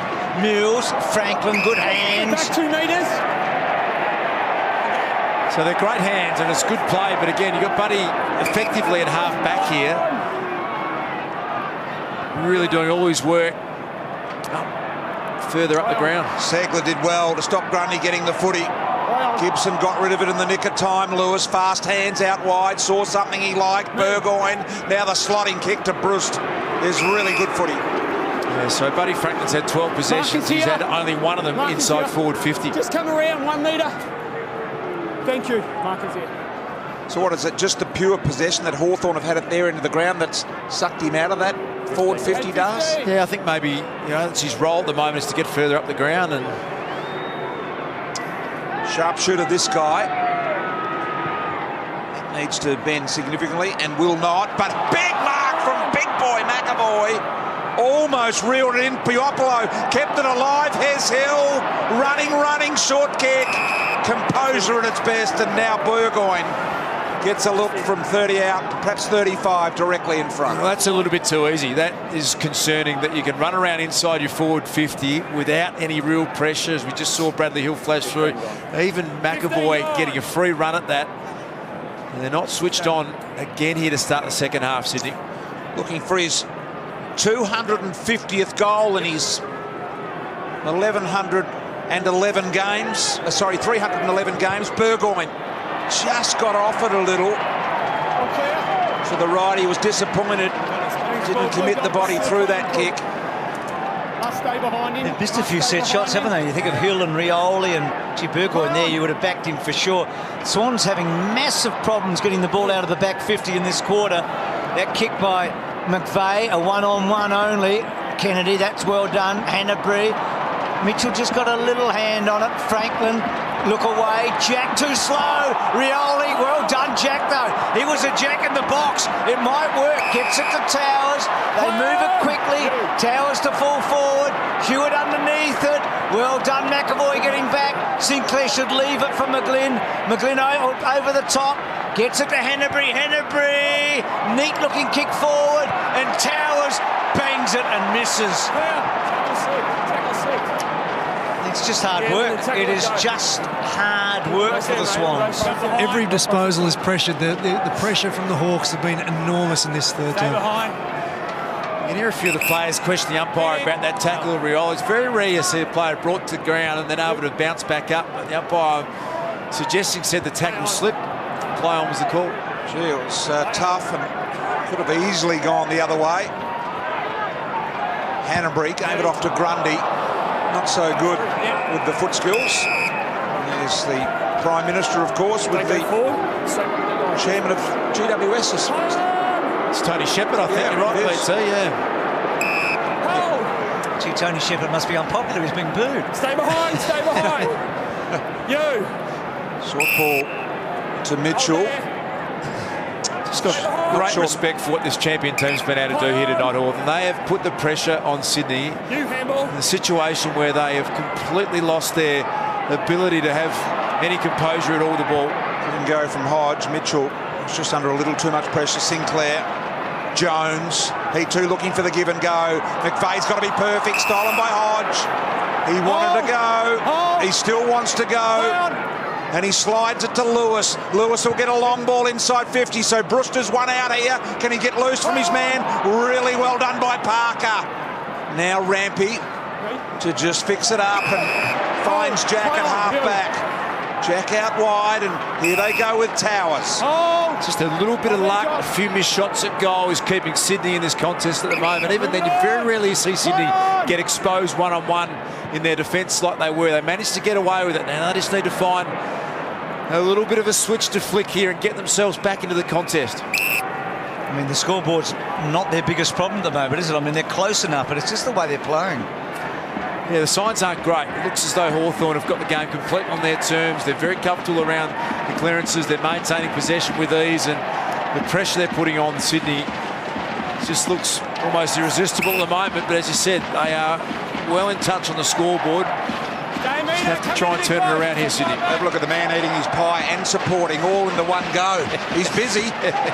42 minutes and Sydney has scored a goal. Sinclair winning the tap, and I think they're going to be able to do it again. McAvoy running it out. Guys, don't go so far back. Not so far back. Terrific crowd. Expecting around 40,000 tonight. Doesn't get any bigger than this. Thursday night in Sydney, 1v2. Kennedy roving it well, and now looking to put it to advantage. Oh, Frankman got up very high over the top. Bounced up. Richards misses McGlynn. Lewis got in hard. Richards and also Frawley. And the ball up.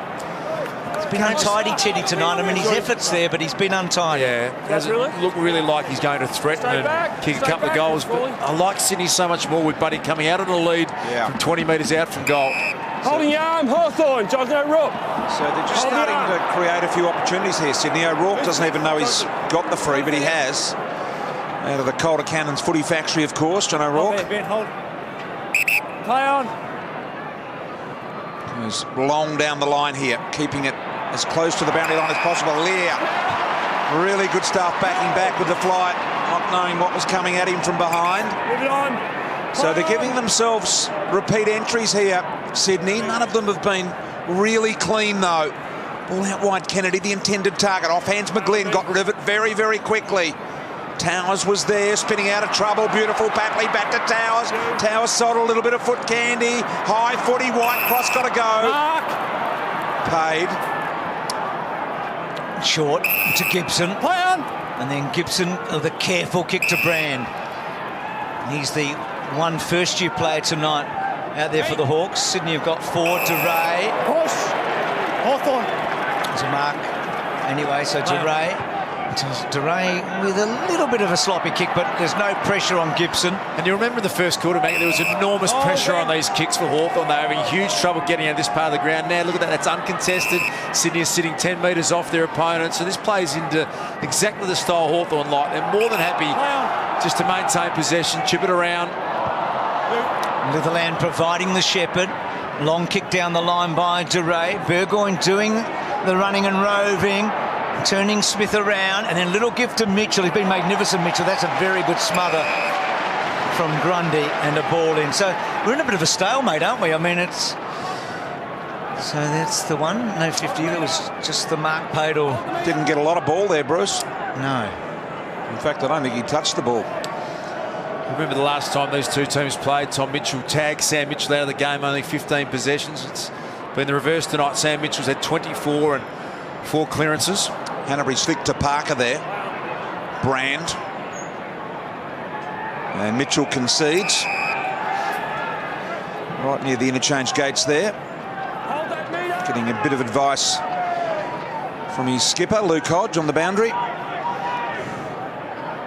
Damien Monkhurst, the former premiership ruckman for the Pies, long-time ruck coach at Hawthorn now. They love him down there, does a great job from all reports. Here's Mitchell.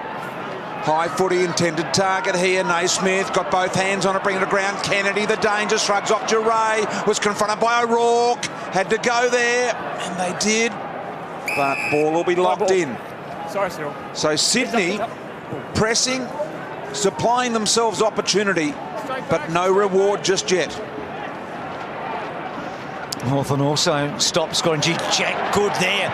Bursts his way through. Gives Franklin half a chance.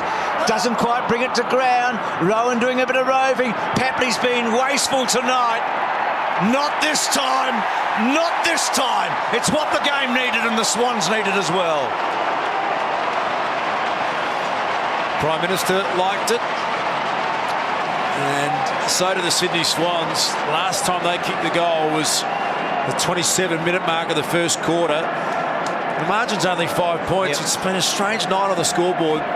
Jack was good there, Das. I mean, his ability to clear the ball in heavy traffic and just having Franklin as the target, didn't take the mark but brought it to ground. Yeah, they look so much more dangerous with that structure. Yeah, you called it well, Bruce. It was Kieran Jack was fantastic bursting his way through that clearance. They haven't had that real penetration, and Papley, who has just been a little bit untidy by a foot, kicked a big goal. Margin back to just 5 points. In the middle we go again. But you pinned it to him. And Jack just a little sore there as well. And signalling the trainer. Got a little corky, perhaps in the right thigh, thereabouts. So Sydney really starting to come on strong. Jones and Rioli go at it here. Rioli did well, fought for the front, got it. Lloyd from behind. Segler. Long handball. Smith got a bit of time here. McAvoy's the intended target. Wanted to drop it front. Knock it to Sicily. Dragged over the line.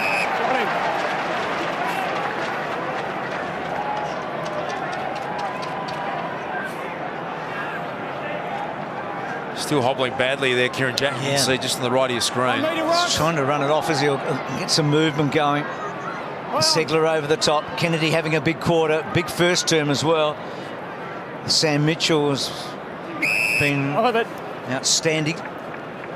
So have a look at this. Have a look at this, guys. Chairman of GWS, Tony Shepherd there on the right of Malcolm Turnbull, clapping the Sydney goal. They do strange things, Chairman. I think it was Newbold last year said that he'd be happy to see West Coast win, didn't he? I think he might have. Yeah. I think he's also the chairman of the SCG Trust, is Tony Shepherd, to be fair. Thank you.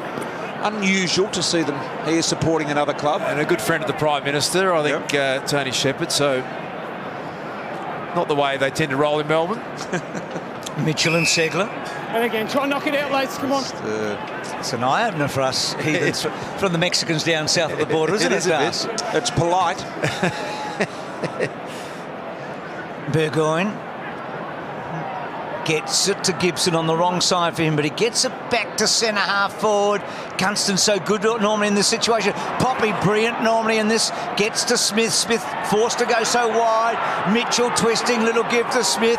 Smith gets it back to full forward. McAvoy held out of it. Kennedy cuts across. Grundy was important there against the big boy. He had the body strength, and then Kennedy forced to kick in a hurry. Segler should mark. No mark paid. Hanbury on. Mitchell. He's just been outstanding, this bloke. Just there, hold. 299th game. Charging into his 300th next week. And he's found Gunston now. This may be just out of Gunston's range here. He'd have to kick it from beyond 50 here. 52 out. Gave it all he had. Got it bending the right way. It's always going to bend that way. Just made the distance in the end. But Sydney, you get the feeling, are starting to make a little bit of a comeback here. They trail by just a goal, Das. Yeah, certainly well within striking range. It's just that ability to get some fluid movement of the footy. You can see again that everything they're doing is just a bit stagnant still. Hawks have had a few opportunities to make this margin a little more substantial as Kieran Jack gets a bit of treatment. Yeah, he's just getting the right knee just checked out at the moment. He obviously got that corky in the centre square bounce before as well. So it doesn't look too good, Jude. Keep us informed with that as the night goes on. He's a very important player, Jack. Here's Rowan, also important to their forward end. Papley in amongst it. Buddy was there. McAvoy committed the big body over the top of it and did it really well. Kennedy knocked out on the tackle. That's why the umpire elected to call play on there. Sydney pushing. Every metre important here at the moment. Hawthorn realising that. Sicily's attacked. He's mauled. Thrown to the ground. McAvoy. White cross. Here they go, the Hawks. Big opportunity. Burgoyne fronting goal. Long ball. Cyril at the back. Was he interfered with? Umpire said no against Cyril. So I thought he was almost going to signal that Alloway against Heath Grundy, but clearly didn't make any body contact. The umpire right on the spot, so a good decision. So Rampy, done a lot of this short passing in the back 50 where it hasn't been completely safe, the Swans. Rampy, for the second time, goes long. Richards was the flyer. Parker kept it in well. Papley uses Mitchell. Now Mitchell's got Parker wider. Papley and Parker, well, they get away with it. McGlynn off a step. Good kick. Rowan's kicked a couple. Can go back and square the ledger here. He can, Gary Rowan. He's had some important moments in this game. Kicked a couple of goals already. Let's go back to the Rioli free kick quickly. Going back the other way. He did make some front-on contact. So they must have just paid the mark in the end. Paid the mark and no interference against Rioli. So must have said it was not of enough consequence. You know what I love? Franklin was down there. A lot of the Hawthorn defenders sucked to Franklin. Created space for Gary Rowan. Rowan, who kicked 3 in the earlier match against Hawthorn this year. Struck it well. Is it holding the line? He's kicked 3, scores a level.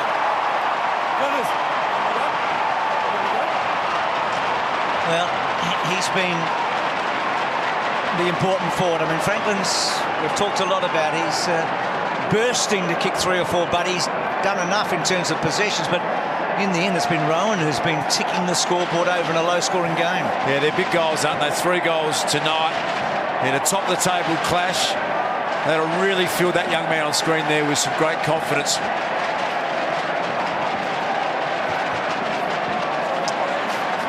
Got a bit to think about Johnny Longmire, but have a look at that. The live ladder. Hawthorn. Percentage there. Pondering Alistair Clarkson, Sydney. Looking to draw level and hit the top of the ladder if they win here tonight. It's that simple. They've kicked the only 2 goals of this quarter here at the moment. Rioli, fast hands, Hill. Thought about Rioli, came back the other way, took him on, just got rid of it in the nick of time. Now Segler, back to Rioli. Didn't have much room to work with, did he? Ball inside 50, Grundy. Puopolo was brilliant. He came before he had an opportunity to dispose. Off hands, Lewis, now Hill. Fast hands, Rioli. Fast to the Gunson on his non-preferred side. Doesn't matter to him. He can do it either way.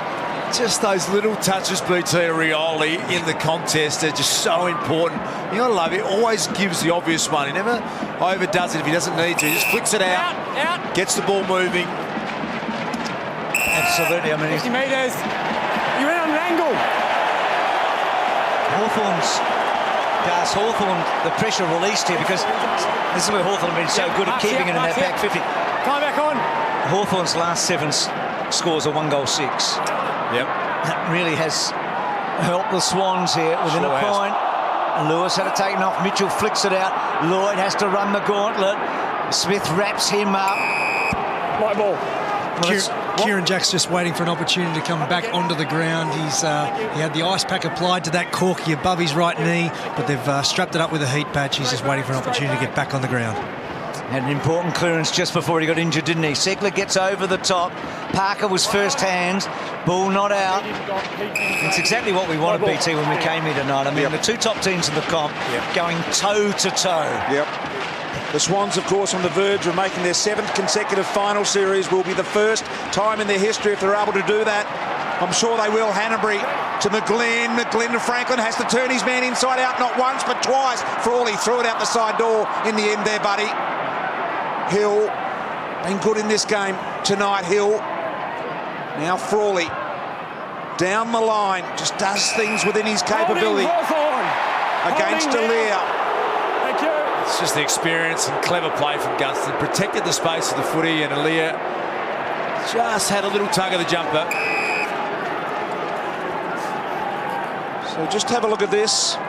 The tackle, the one-arm pin, perfect tackle, wasn't it? Head into the turf. And nothing there. And a throw to go with it. Happened so quickly. Ball off the deck. Hodge. Bruce, really slick hands. Back to Hodge. Long handball. Be happy for an out of bounds here. Sydney couldn't get it.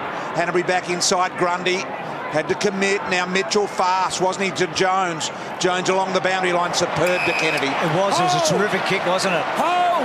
So Kennedy, that's a neat kick as well. Hewitt goes long to the pocket. Franklin behind. Yeah! yes, that is a mark. He launched himself there. Well, this will bring the house down if he can kick it from here. Yeah. You know he's in good form when he's taking contested marks. For all his brilliance, it's not normally what he does well, and he wouldn't put this past him. He's played very well tonight, and yet he hasn't kicked a goal. It felt like every time he's gone near the ball, he's been a chance. That's not going to be a score. It's to the top of the goal square, flyers everywhere, squirts out the back, Hawks are out. Now, do they keep going? That's the question that Luke Hodges got to make, and he does. He sees Puopolo got fast little legs here, confronted on this occasion by Smith. Ball out of bounds, crowd won't deliver it. He socketed it. I wonder whether you can have that intent when you're going parallel with the boundary line. Gee, it's a tough kick as it is. Here's Aaliyah into the middle. They're on here, Sydney. Knock away. Whitecross was careful. Did he infringe? Did he knock the arms? That's the question that's got to be asked. Aaliyah with the flight of the footy. It's a brilliant effort from that young man. Fourth game to go back with the flight and take that mark under pressure. Big moment for him. Towers to Grundy. Grundy not biting off too much. Back into Mills. Mills steady at half-back. Just can't speak highly enough of those little pressure acts. Rioli again put Aaliyah under pressure. Bruce nearly turned it over. Everything Sydney does by foot is under enormous pressure. Absolutely does. I mean, that's a good kick. Finds McGlynn. McGlynn's starting to get a little busier in this term. Sydney's certainly on top for the minute, but nothing much happening on the scoreboard. Kicks to the pocket. Rowan, yes! He was always a chance. He plays so tall, doesn't he? People forget about him on the side of the pack, don't they? Well, Poppy there, I think he was just trying to bang the ball on so he could run onto it, but it just went off the side a bit. I reckon he was genuinely trying to keep it in play and have another crack at it. Absolutely, no, I couldn't agree more. Tough call, that one. He returned to the side in round 9 after injury. He's having a serious night tonight, Gary Rowan. This is for career high, Das. If he can nail this. There you go. He's put them level a moment ago. Now he's put them in front. Well, he's been a long time coming, Rowan. I mean, we were here the day that he had the shocking leg break. He was a high draft pick. He's been played off half-back a bit. He's been played forward. You almost feel like it's coming out night a bit for him tonight, isn't it? Yeah, it feels that way, doesn't it? 4 goals in this standard of match at this time of year has got to have a fair bit of resonance about it. Really excited for him. And he's nailed them, Das. He's nailed them. Great set shot finish, wasn't it? It was, Das, and he loved it. 6 kicks, 4 goals. And you're right, he just nailed it. Perfect drop. Such an uncomplicated style has Gary Rowan. BT's got it done overhead. He's got it done at ground level. Pretty exciting night for Gary Rowan. There's Hodge. So all 3 goals in the second quarter to Hawthorn. All 3 goals to Sydney here in the third quarter. To lead by just 5 points. Top 2 sides going at it. This is exactly what we would have expected. So Farmer to ball it up. Just 2:20 remaining here in the third quarter. McAvoy against Sinclair, Parker to Kennedy. Kennedy inside 50, Richards backing back, Buddy's there as well. Off hands Frawley, Buddy has another go. Mitchell got rid of it quickly, Frawley stepped through traffic, didn't want to know about it. Gave it to Litherland, he thought it was a bit of a hot potato as well. Under real pressure here, the Hawks. Gunston along the ground so often comes into defence in the latter part of the quarters when they're under pressure. Does Gunston, Mitchell, backwards to Birchall. Forced backwards again to Stratton. Risky handball. Needed a good bounce, Lewis. Got rid of it. In comes Richard. Jack's there as well. They're fighting here for survival, the Hawks. Little kick out of the pack. Gee, that was tight. Birchall sends it out, but I think it's going to come back. Gee, great call, BT. That was magnificent football. The pressure was amazing. 10 goals to 3 to the right of screen so far tonight. I'm sure there's nothing in the breeze, but all the scoring's been down this end. Surely Grundy couldn't. He sets it up to the goal square. Sinclair, yep, he's got it. He was always going to get it.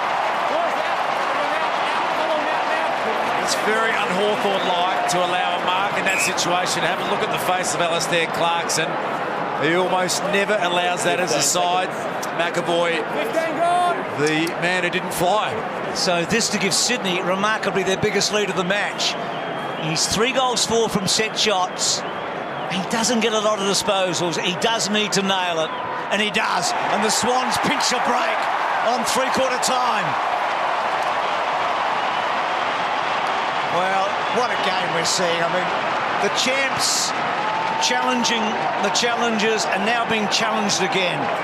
Top spot up for grabs tonight.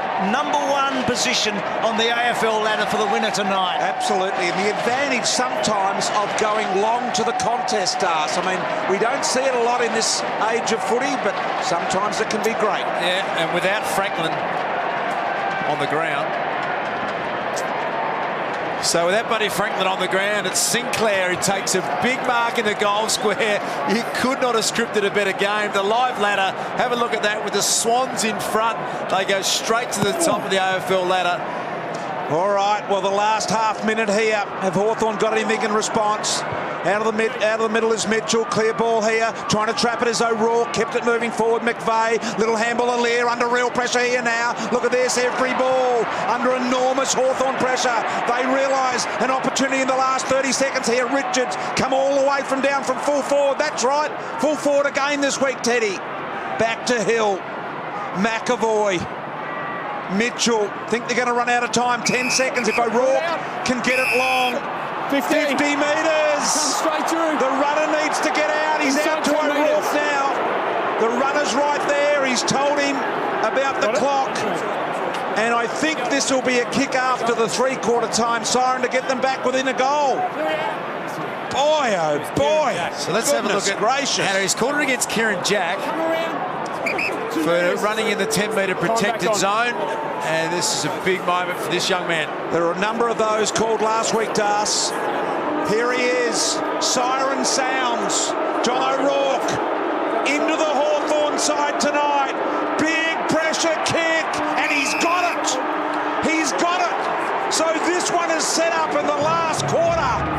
It is a 5-point ball game. Sydney kicked 4 goals to Hawthorn's 1, and it came after the siren as Jack argues the point on the 50. Stay with us. We have got a cracking last quarter of footy to come.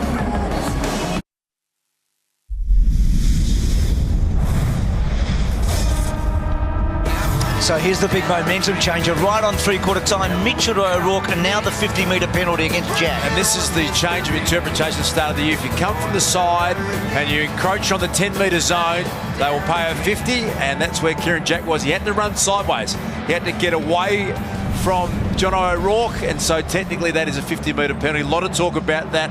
Swans had all 4 goals until that moment. Let's get down to Jude Bolton. Yeah, certainly Gary Rowan's been the game changer so far. 4 goals, 1 with 8 disposals. But up the other end, Luke Bruce needs a bit bigger game. He's only had the 7 disposals yet to hit the scoreboard, and James Sicily has not had a disposal inside forward 50. Well, this one is close. Sydney by 5. Hawthorn this year have won, 4 games under 10 points. Sydney have lost 3 under 10 points. So they're getting it done in the tight ones here, Hawthorn.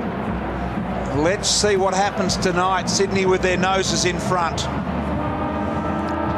So interestingly, after getting smashed in centre clearance in the first quarter, they've had Rioli and they've had Burgoyne at almost every centre bounce since. And it's really worked for Hawthorn. Top spot on the ladder on offer here for the winner. Hawthorn can really consolidate and almost guarantee themselves a top 2 finish here.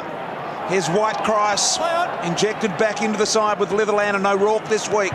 Spills to Towers, immediate entry, Buddy closing.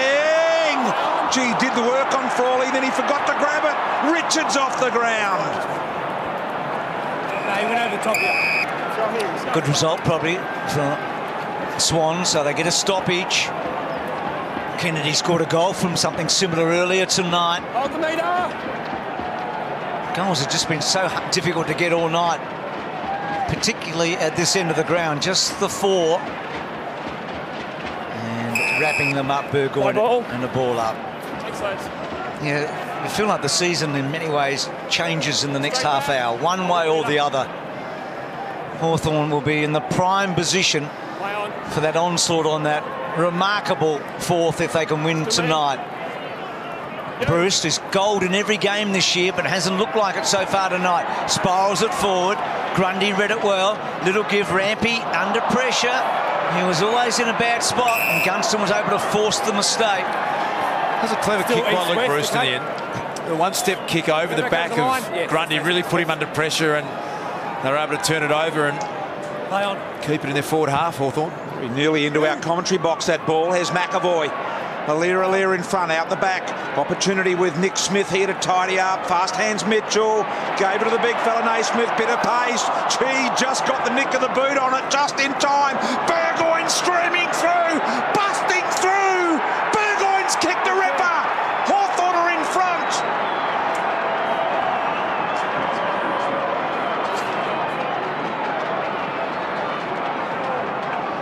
So he gets to that milestone, BT. Shawnee Burgoyne, 250 goals. Bruce in his career, in his 311 games, outstanding effort from him. Played all 16 games this year. Shawnee Burgoyne, and what a great time for him to step through. Might be a bit harsh on the third game of the big ruckman, but probably running out of defence. Not his go. You just got to get that on the boot. First step, get it out of there.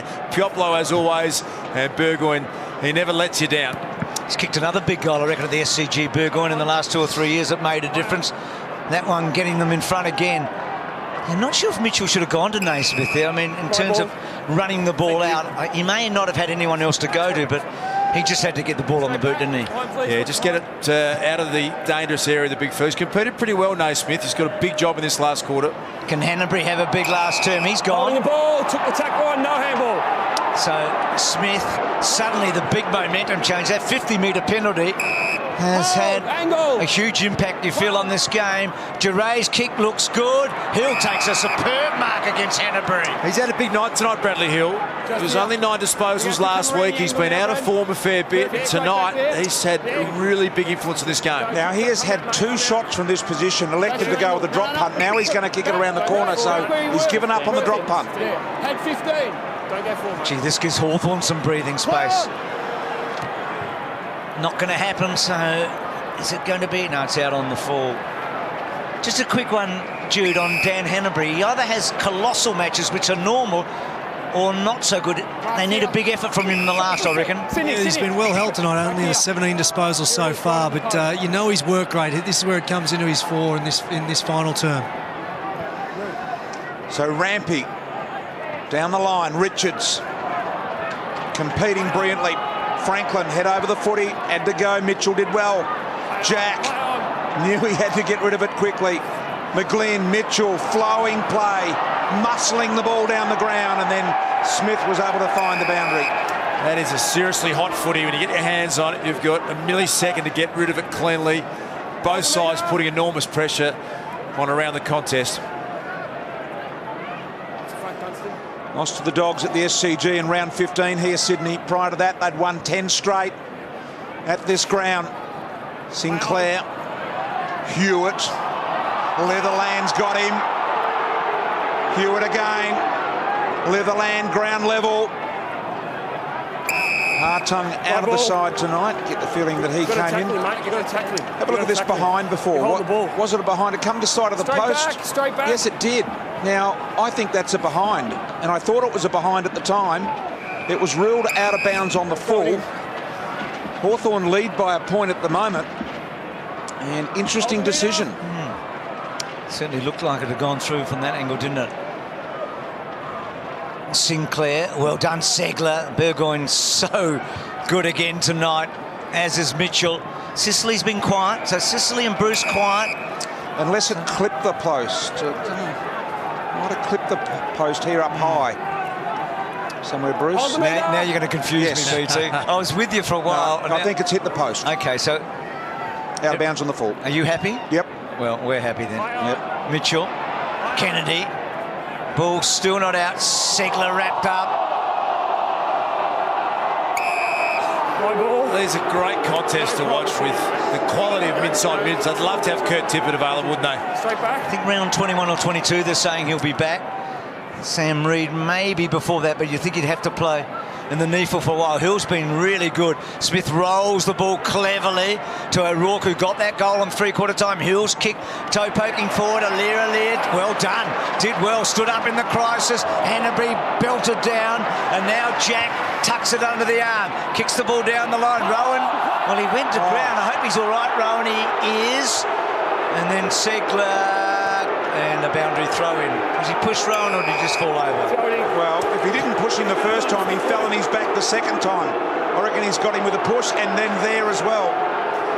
So the Sydney crowd here, they're a bit animated, not excited. They've only had one free kick since quarter time, Sydney. Now, there's no reason why you should, but... Dangerous tackle, Sydney. Well, they're going to enjoy that one. So a little sling tackle, and Luke Hodge had one earlier that they'll certainly have a look at. I think he might be okay, but I think they monitor them pretty closely these days. I think he'll be okay with that first one, but just another one there won't be any trouble for him. Nothing more than a free kick. So here is Mitchell. Henry wanted it wide. He decides to go a little more direct. Off hands, Papley in towards goal. Can he get enough leverage? Took him on. He really wanted it. Gave it to Lloyd. Handball out the back. Here's Rowan. He needs to get rid of it again. Parker from directly in front. Sydney are back in front. Conjured something up out of nothing. He is an A-grade player in every sense of the word, Luke Parker, and that's what you love about these big games, is that the Stars find a way in really heavy traffic. One-step kick from Luke Parker is a massive goal. So, Das, we've seen Burgoyne nail one and Parker nail one in the last quarter. Bit of quality there, Macca. From similar situations in a way, weren't they? Slightly different, that one. Heavier traffic, that one. Just a classy finish, isn't it, from Luke Parker, who's, without question, one of the elite players in the game, and look how much it means to the Sydney Swans. They've got a big crowd behind them. 6 changes of lead tonight. That means the ladder's changed half a dozen times. Sydney back on top for the moment, but Lewis to Mitchell. Mitchell to the pocket. Sicily and Grundy. Grundy goes to ground. O'Rourke gets away for the moment. Neat looking kick forward. Bruce half volleying. Kicked the goal in every match this year, but not so far tonight. Franklin's in the same boat as well. So here's the Hodge tackle that was deemed against him for the sling. So I'm not sure about that free kick. That's just a really good tackle. I think the umpire's just got it wrong, I think, Das. Yeah, he did. I think he admitted it as well. Off hands, Brown. Brand claiming the mark. Stolen here by Mitchell. Now Mitchell's only got a couple of players down the field here. He waits, pauses. Little one out wide to Rowan. Can Rowan get around Stratton? Stratton doesn't come at him for that reason. He knew he had him for leg speed, so he just corralled. It was beautifully done by Ben Stratton. And Litherland with the professional out of bounds. It had to be penalised. And it was. Papley. And Buddy wanted it badly. Have a look at this. He was desperate to get the hold of the footy. Buddy was on the scene. He grabbed it. Hold there. So Papley on the left boot. Round the corner. Hasn't been able to convert. McAvoy, free kick. Hawthorn. Advantage. Hodge electing not to take the advantage. So McAvoy with the free kick. Sydney by 4 points. Let me remind you, this season the Swans, when keeping sides under 80 points, they are 10 and zip. And Swans at the moment, 60 to 56, 80 points. You think it'll be a winning score one way or the other? Lloyd kept it in. Down the line, they'll be happy for it to go out. Rowan, it juggles away in a boundary throw-in. Really good patch here, the Sydney Swans. Just winning those little 50-50 contests, able to get their hands free, being able to break clear and just use the footy with a bit more precision going forward. How many goals are left in the match, Das? 4 or 5? Yeah, 4 or 5 tops, I reckon. So, the next one, massive. Giray took them on. Holding the ball, Sydney. I think it's a fair call. Yours. So Sinclair, who kicked that really important goal in the third quarter. This is as close to a final as you get in a home and away game. Low scoring, contest after contest. And the repercussions of finals like, aren't they, for the winner to fall forward. Stratton front spot. Papley getting dangerous. Flicks it back. Franklin. Could he? Oh! It was bursting towards goal. So 5 points the margin. Hawthorn to set up. A little slinger there from Buddy. It looked good off the boot. Hold the blue dot, Gary. Travelled like a bullet, BT. It did. He got it perfectly, timed it nicely. Stay behind, stay behind. Goal apiece in the last quarter. Hasn't kicked a goal tonight, but if you just get the feeling the stage is set for something from that champion. There's a lot of champions out there. Yep. One of them's going to do something, you would think. Here's Jones. We'll kick along a little around Lewis. Really hard-nosed attitude over the footy. Now O'Rourke. Sends it back into the contest. Puopolo did well, Mills, to keep his footing. Zach Jones is in a world of pain here. Really, really sore. Mills goes long and deep. Here is Buddy Franklin. Flies. Couldn't get hands on it. Now he has. Have a look at him. Got one on each arm. Buddy was still charging through the pack. Birchall. Sicily now under Papley pressure, and then the kick was under pressure as well. Slotted it up there to Duray. Duray out of the danger zone, but it's going to come back because there's no one there for the Hawks. If McVeigh can run this down, he can't. In the end, a great kick for the Hawks there to get out of that pressure-packed situation. He can't put any pressure at all on that Zach Jones. So Absolutely Jude, not. Nasty. He's having to be carried off by the trainers here. Nathan Jones is absolutely struggling, Zach Jones. Yeah, Zach Jones. So keep an eye on it, Bolts. Mitchell's kicked down the line, boundary throw in. Ankle, do you think, Das, or knee? Or? Yeah, just you hope it's not a little fracture of the leg or they're something. going to take him straight down the rooms. He's grimacing the whole time and cannot put any weight on that lower left leg. It looked so awkward when we saw it on replay. Brilliant handball by Puopolo. Hulu's been superb. Rampy against the flow. McVeigh takes them on, coughs it up. Hodge belts the ball to full forward. Sicily and Grundy. Grundy's had the best of it so far. Sicily with a chance. A real touch.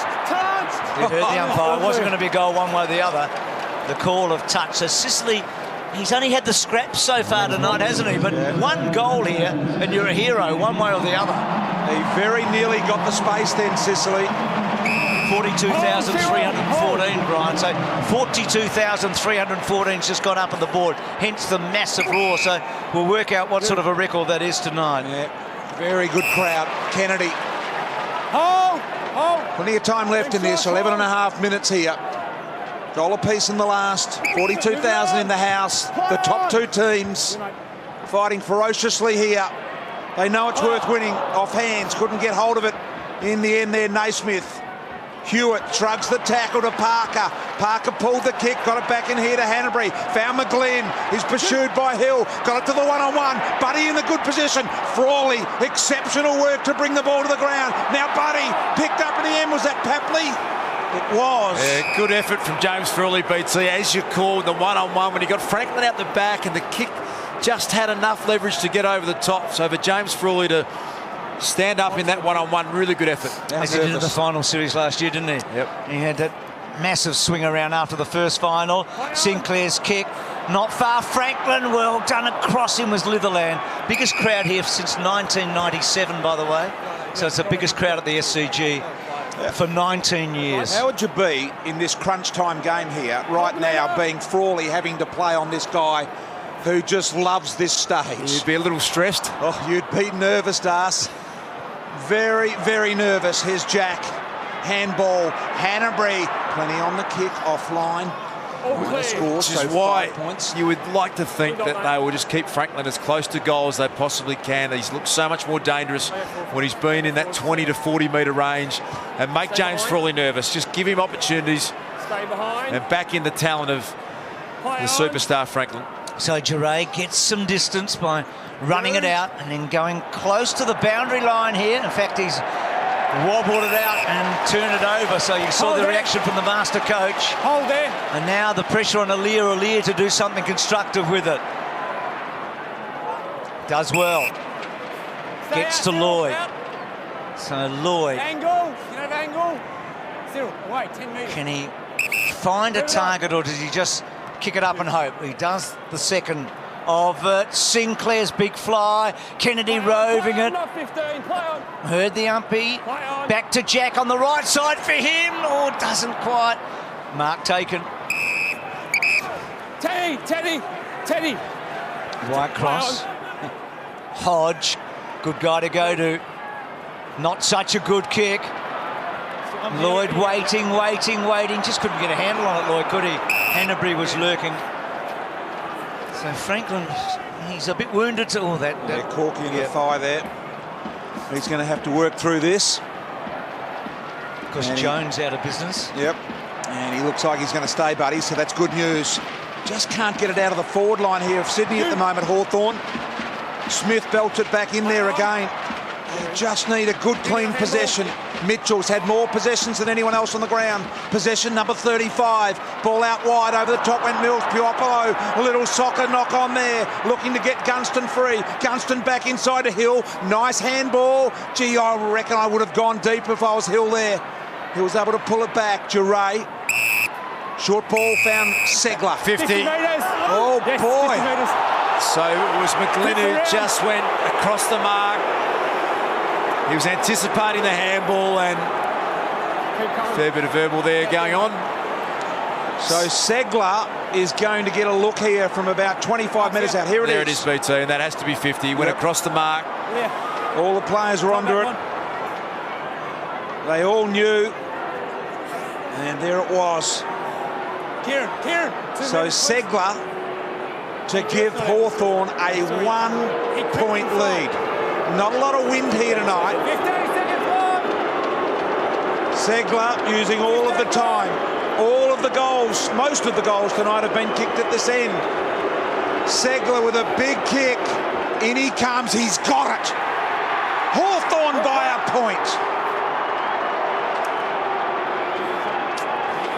So Segler nails that goal and kicks a very important goal. They were held up a long time in their back half, unable to get it out of the Sydney forward line. And all of a sudden, an opportunity presents. A 50-metre penalty, a little careless from Sydney, and Hawthorn by a point.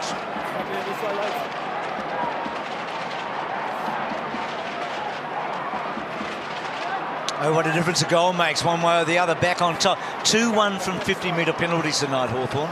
1 on three-quarter time, 1 that, both telling, and another scoring shot. They're big price to pay, aren't they? 50-metre penalty, crucial stages. Rioli held on to Jack. Rioli, Jackson will give. Parker's sidestep was sweet. Hodge pushed out. That was good by Patley. That was brilliant. That was magnificent. He turned Hodge inside out and puts him in front. The kid. You don't do that to Hodgie. What about this game? This is just extraordinary. Patley, the young man in his first year, just his 10th game, he's turned the superstar inside out. He does. The Prime Minister was clapping Patley in the third. Could he be out of his chair? He would be right up and about, the Prime Minister. If he's still here, and I understand a lot of people around the world watching this one tonight. There he is, the PM. How good Parker was in the middle there, though. And then Patley. Just the body, the clever use on Hodge, who's the master at it. He did it so well, this first-year player. And look at the celebration. Another lead change, another ladder change. You couldn't get a better game. Hawthorn were 2 games clear on the ladder a moment ago. Now they're second. 5-point lead here, Sydney. Off hands, Birchall. Lewis back inside. Important here. Birchall looking to go forward, back to Lewis. Lewis now under real pressure. Got hold of him here, Lloyd. A little too long to get rid of it. Lloyd goes long and deep. Here's Gary Rowan. Gee, slipped just at the crucial moment there, but he looked to take him on. Kept it alive, as he know. Sydney by 5 points, but importantly, they have it deep in their forward line, and Hawthorn have had trouble getting out of here. Zach Jones has just emerged from the rooms. He's just going to have ice on that ankle and just sit on the bench. Thanks, Jude. Magnificent game here. Burgoyne twisting, turning, gets it to a dangerous spot. They might be all right. Bruce did well. Gets it to Whitecross, to Rioli. Cyril with a bounce, thinking, and then kicking to centre half forward, giving his forward. Hold! Sydney, hold! Well, Dane Rampy, take a bow. That's as difficult a one-on-one as you could get. Gunston in the box seat. Rampy played it beautifully. Great call, Das. And a good call from the umpire. Yep, free kick was there. Grabbed hold of the left shoulder. Sydney, from their point of view, they just need this one extra goal, don't they, to get that goal and a half in front. Rowan, brilliant. He's had a night to remember. He's done that all night where he's come from the side unexpectedly. This is his best ever game for sure, BT. Wow, they're big comments, Das, for Rowan. He has looked absolutely sensational in this game tonight. Little handball out the back, comes to Sinclair. Ball was smothered off hand Segler, but he's got him. Sinclair's got him, going nowhere there.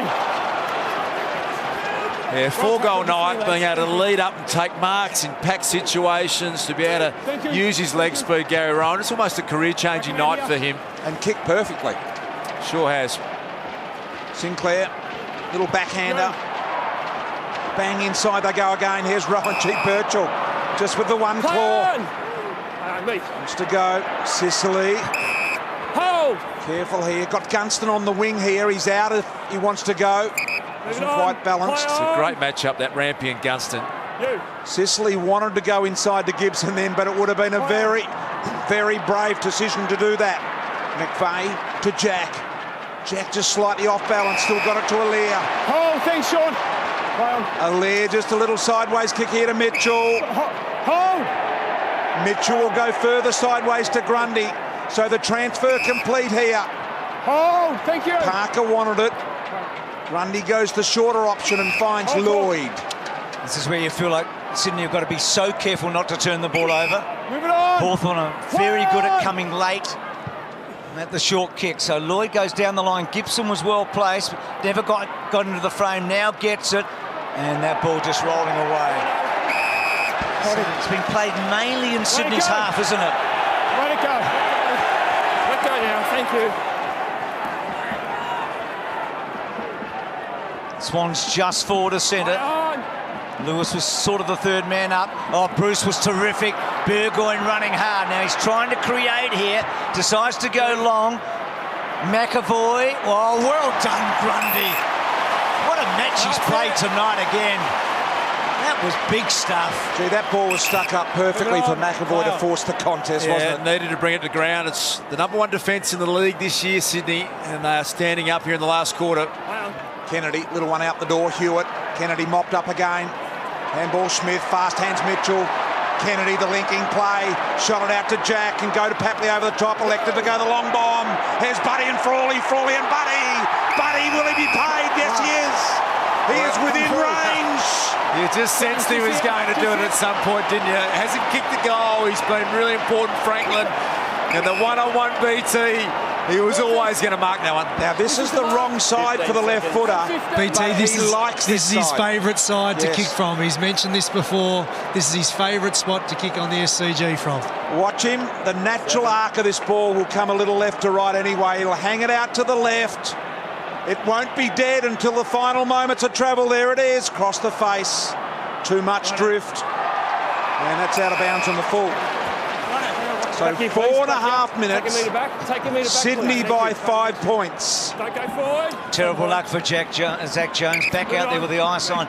So that's a terrible result for the Swans. Well, without a score at all, so just a 5-point game, but they get a let-off here. And Hawthorn just can't extract the ball out of the back 50 now. Yeah, and that is a big let-off because they get a chance to set up 4.5 minutes. They can really just apply some pressure here, try and keep it in their forward 50 and see if they can manufacture a goal. Not sure what happened there with the announcement. Mitchell, Towers, Lewis gets hold of him, back to Kennedy. Kennedy gets back to Hanbury. Swans by a goal. This is where John Longmire would have had so many scenarios playing through each training session after they couldn't manage the time and didn't execute well against the Bulldogs, and they lost control of that game late. They would have been practicing this over the last number of weeks. Second time tonight where Birchall's been asked to place the ball back in the box. Got it too late. He was very close to going out of the square then too, Birchall. Long ball, good mark taken, Smith. Hold there, Mark's there. Clear out. So Hanbury just telling him to settle. Not sure why that was play on. Didn't run off the mark, in my opinion. Now the long ball. Franklin's caught about 3 deep off hands Jack. Little scrubber, but that'll give him a 1 point lead. Sorry, a 7 point lead. 1 point if Hawthorn kick a goal.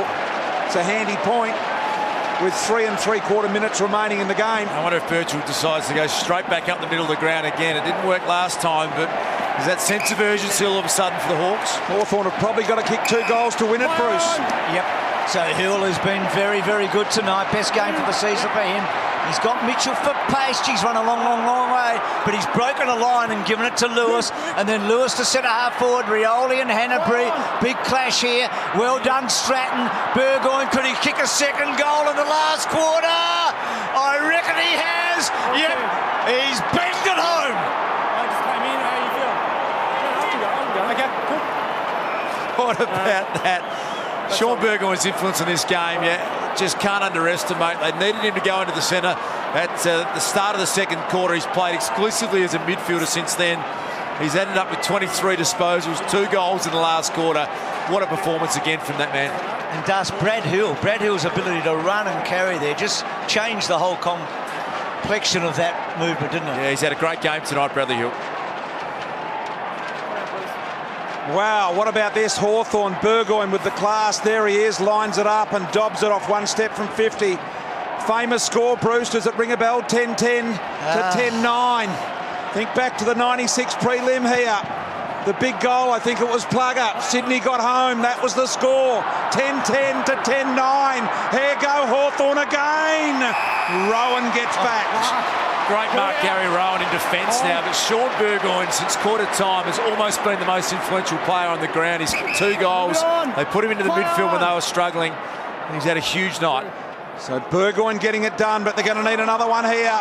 Opportunity, Segler. Important contest this. Who's going to lock it in their forward half? Breaking away with the footy there was Hewitt. Had to go back. Nothing to kick to. So Hawthorn have got an extra back. Sydney have got an extra back. Might have been Towers on that occasion. So much to play for here. We've talked about it all night. You've seen that live ladder, all the changes of the lead. Swans have been losing the closies all year. Hawthorn 4 and zip, 10 points are under. They've won 3 games this year by 3 points. And Sydney, of course, Sam Lloyd at the MCG. Now Hennison here after Bontempelli's little kick. So you got all the guns around this boundary throw. Mitchell's there. You've got Parker for Sydney. Kieran Jack, you can see. Dan Hanbury lurking as well. Burgoyne's had an enormous night. Lewis for Hawthorn. Segler front spot. Gee, Jack was good there. It ricocheted off his boot and he was able to collect it. Franklin in the contest there with Hodge. Hodge winning it and doing well to Burgoyne. Worried out of it, Burgoyne. On the up was Mitchell, trying to break the line with Stewart. Quick kick forward by Parker to a 1-on-1. Towers takes a really important mark. That's Hanbury streaming forward to 50. Wanted to get on the end of it. Gibson got back and covered the space well. Now, decision-making for Towers has been a bit of an issue this year. And he's made a small one here and he didn't get it to the man. Mitchell, he stuck it on his head instead of in front of him so he could come to the footy. So Johnny Longmire, 2 minutes remaining in this game. Sydney by 1 point. Stoppage is ultra crucial here now. Segler, Naismith, Lewis third man up. Fortuitous here for Mitchell, had more possessions than anyone else on the ground tonight. Gunston fed it off. Isaac Smith on his favourite side. Rioli! He's marked the ball. Is he within range? Man on the marks at 46, I reckon. Cyril's going to have to kick at 50. A minute 37, down by a point. Cyril, has he got the journey? Gee, I don't think so. Rioli has! He has! He has! He's kicked the goal, Cyril! What a beauty! Hawthorn by 5 points! Cyril! Just unbelievable! On his 27th birthday, that is just out of this world. What about I didn't think he could kick the journey either, and he found that extra couple of metres. He's a freak of nature, Cyril Rioli. Oh, was there a fingernail just over the line? No replay requested. Now the Hawks get everyone back inside their defensive 50. They got all the numbers back. So the Swans need a really quick clearance. They need a mark inside 50. Where's Buddy? So there's plenty of time in the context of getting the ball out of the centre and scoring. It's going to be a crowded forward line. Or could Hawthorn get the counter punch here? Well done by Parker. Kennedy to full forward. Rowan was the big flyer. Hodge will be front and centre, you know that. Frawley bangs it away. Hawthorn eating up a little bit of time. Lloyd held on to. Rioli, so important. 18 goals, 2 from set shots this year. Nothing bigger than that a moment ago. McVeigh off Hodge. Only as far as Papley. A ball, or rather it was Lloyd, and then Mitchell allows it to go out. They've eaten 30 seconds out. Horse can't believe it. What about the smother from Luke Hodge? That goes inside 50. It's a chaos ball. Maybe Franklin's sitting underneath it. So it comes down to this. A big stoppage here. Sydney are only 70 metres out from their goal. They're down by 5. Burgoyne out the back to Smith. Smith a bit of a kick in hope here. Long ball. Bounce not kind to anyone over the line and out of bounds. We'll get to do it again. That was a really neutral territory. Poor setup at that boundary throw. They didn't have anyone at the front of the contest. It was all Burgoyne. He had a teammate alongside him. They just have got to get their setup better here. So let's see what they can conjure up here, Sydney. Another close one, perhaps down the drain here. Hawthorn have been winning these tight ones this year. Alier gets it forward. Important contest here. She wanted the free. Nothing on, said the umpire. Lewis to Burgoyne. Now here go the Hawks. Burgoyne ate up a bit of time and kicks to Rioli, who takes a brilliant one-on-one. Let him up. Alongside his old schoolmate Nick Smith. Went to Scotch College together, those two, and had a great history. So fittingly on his birthday, he's going to have the final say. Hawthorn are going to win. Hawthorn are going to be top of the table tonight. How do they do it? They're remarkable. They really are. What a match. What a finish. What a team they are, the Hawks. Goodness gracious me.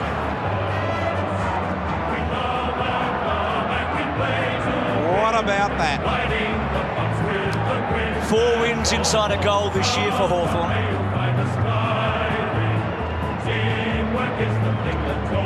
5 wins under 10 points. And for Sydney, it's the mirror image. Yep. For the Swans, it's the heartbreak of all the narrow losses.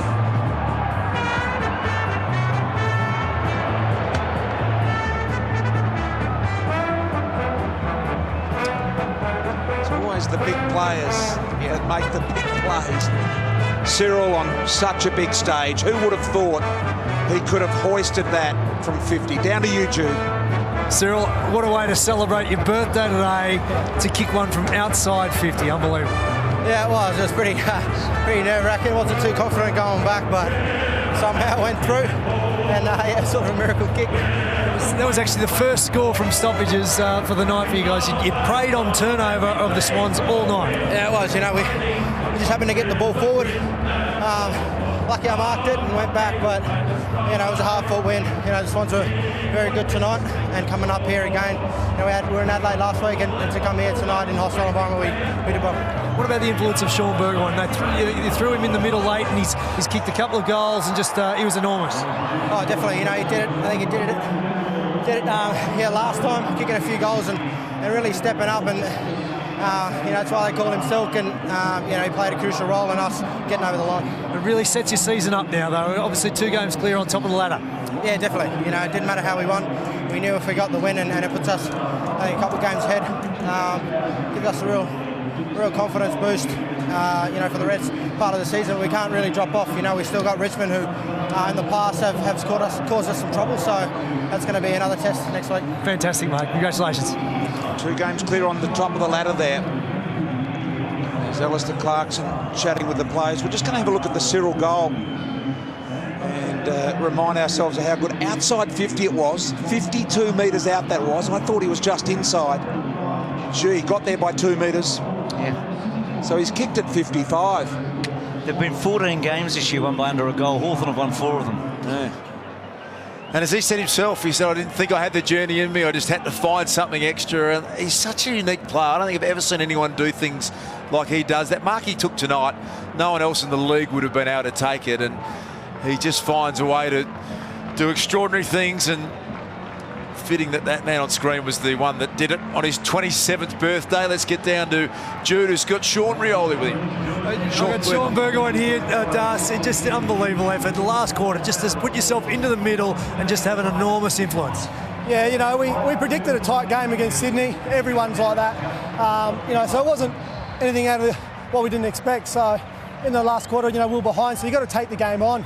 And in saying that, you know, we had a lot of players step up in the last quarter, and it's another great interstate win. Did you think Cyril had the distance even in that last kick? Yeah, I did. I backed him in. You know, for a little bloke, he can kick the ball a fair way, and felt like the breeze was going that way a bit as well. So I backed him in. I told him to kick the goal. It was a fascinating game, though. You scored heavily on turnover, and particularly early on, Sydney were dominating uncontested possession, but you really got on top in the second term. Yeah, they came out firing. You know, Kennedy, Parker, Hanbury, those guys, and Mitchell. Their first quarter, I think they all had double-figure possessions, and we really needed to tighten up on those guys around stoppages. I think we were able to do that and then control a bit of the play. There were passages where we had control of the play, but we didn't capitalise on the scoreboard, and they did. And then, you know, we left, like I said, we left it up to the last quarter to pull a rabbit out of the hat. How well is this team travelling? Obviously, only a couple of losses this year. You just keep on building. Yeah, obviously, you always want to be playing better footy.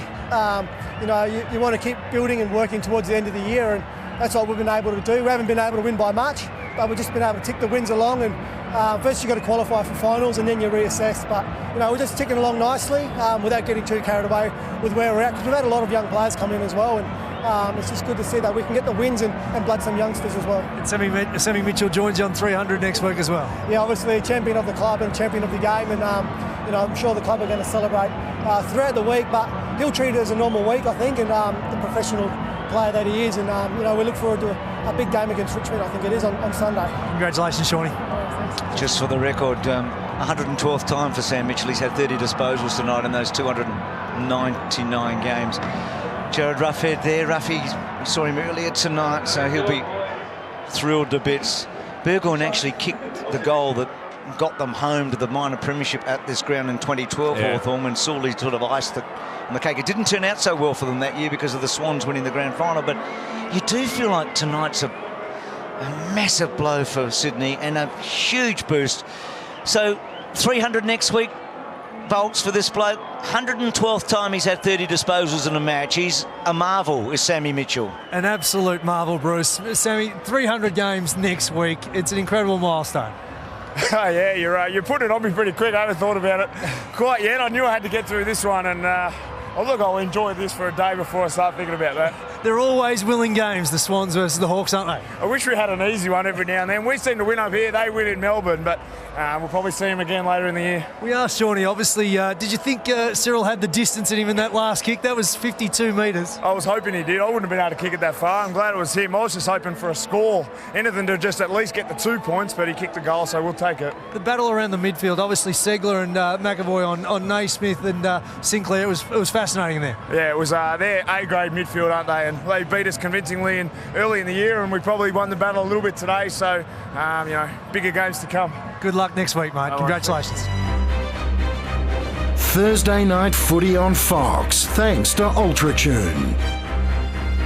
It lived up to its blockbuster billing, plenty of momentum changes, and in the end, a cliffhanger. Hawthorn winning by 5 points. They go 2 games clear at the top of the ladder, and the birthday boy, Cyril Rioli, was the hero. Brownie, if Hawthorn finish top 2, how hard are they going to be to stop for this flag? Well, they are going to be hard to stop. It's a big concern not having Jared Ruffhead out there. Of course, they need to score probably more than they did tonight. But so many great players that have been there and done that, and they do the little things so well. Again, we see a critical smother. I think it was Luke Hodge and Jared McVeigh as he was trying to kick it back into Sydney's forward 50. They do it better than any other side in the competition. Whereas Sydney, They made a couple of undisciplined mistakes to him, a couple of 50-metre penalties for goals. They did. I was right for Dane Rampy because he'd been beaten in the one-on-ones close to goal. He'd been excellent elsewhere. But then he had a one-on-one against Gunston 20 metres out in the last quarter and he won it. He forced Gunston into drawing an error. So he had a win there. But I tell you what, Brownie, when you barrack for Hawthorn in this era, you are absolutely, you are blessed. I'm sitting up there giggling and thinking, you watch, I reckon they'll come back here. They are just never, ever dead. Didn't we hear a roar when Rioli kicked that goal from Dern? The bloke beside us nearly went through the roof. There was a roar when he marked it, mate. Oh, yes. Only the great teams can do that. They continue to do it all the time. When you watch the great teams, they do it over and over again. And think again if you think you've got them. That's what Sydney should say to themselves. Burgoyne and Cyril, they were the class. Well, Derm mentioned it's plenty of fun barracking for the Hawks. Here's their song. Happy birthday, Cyril.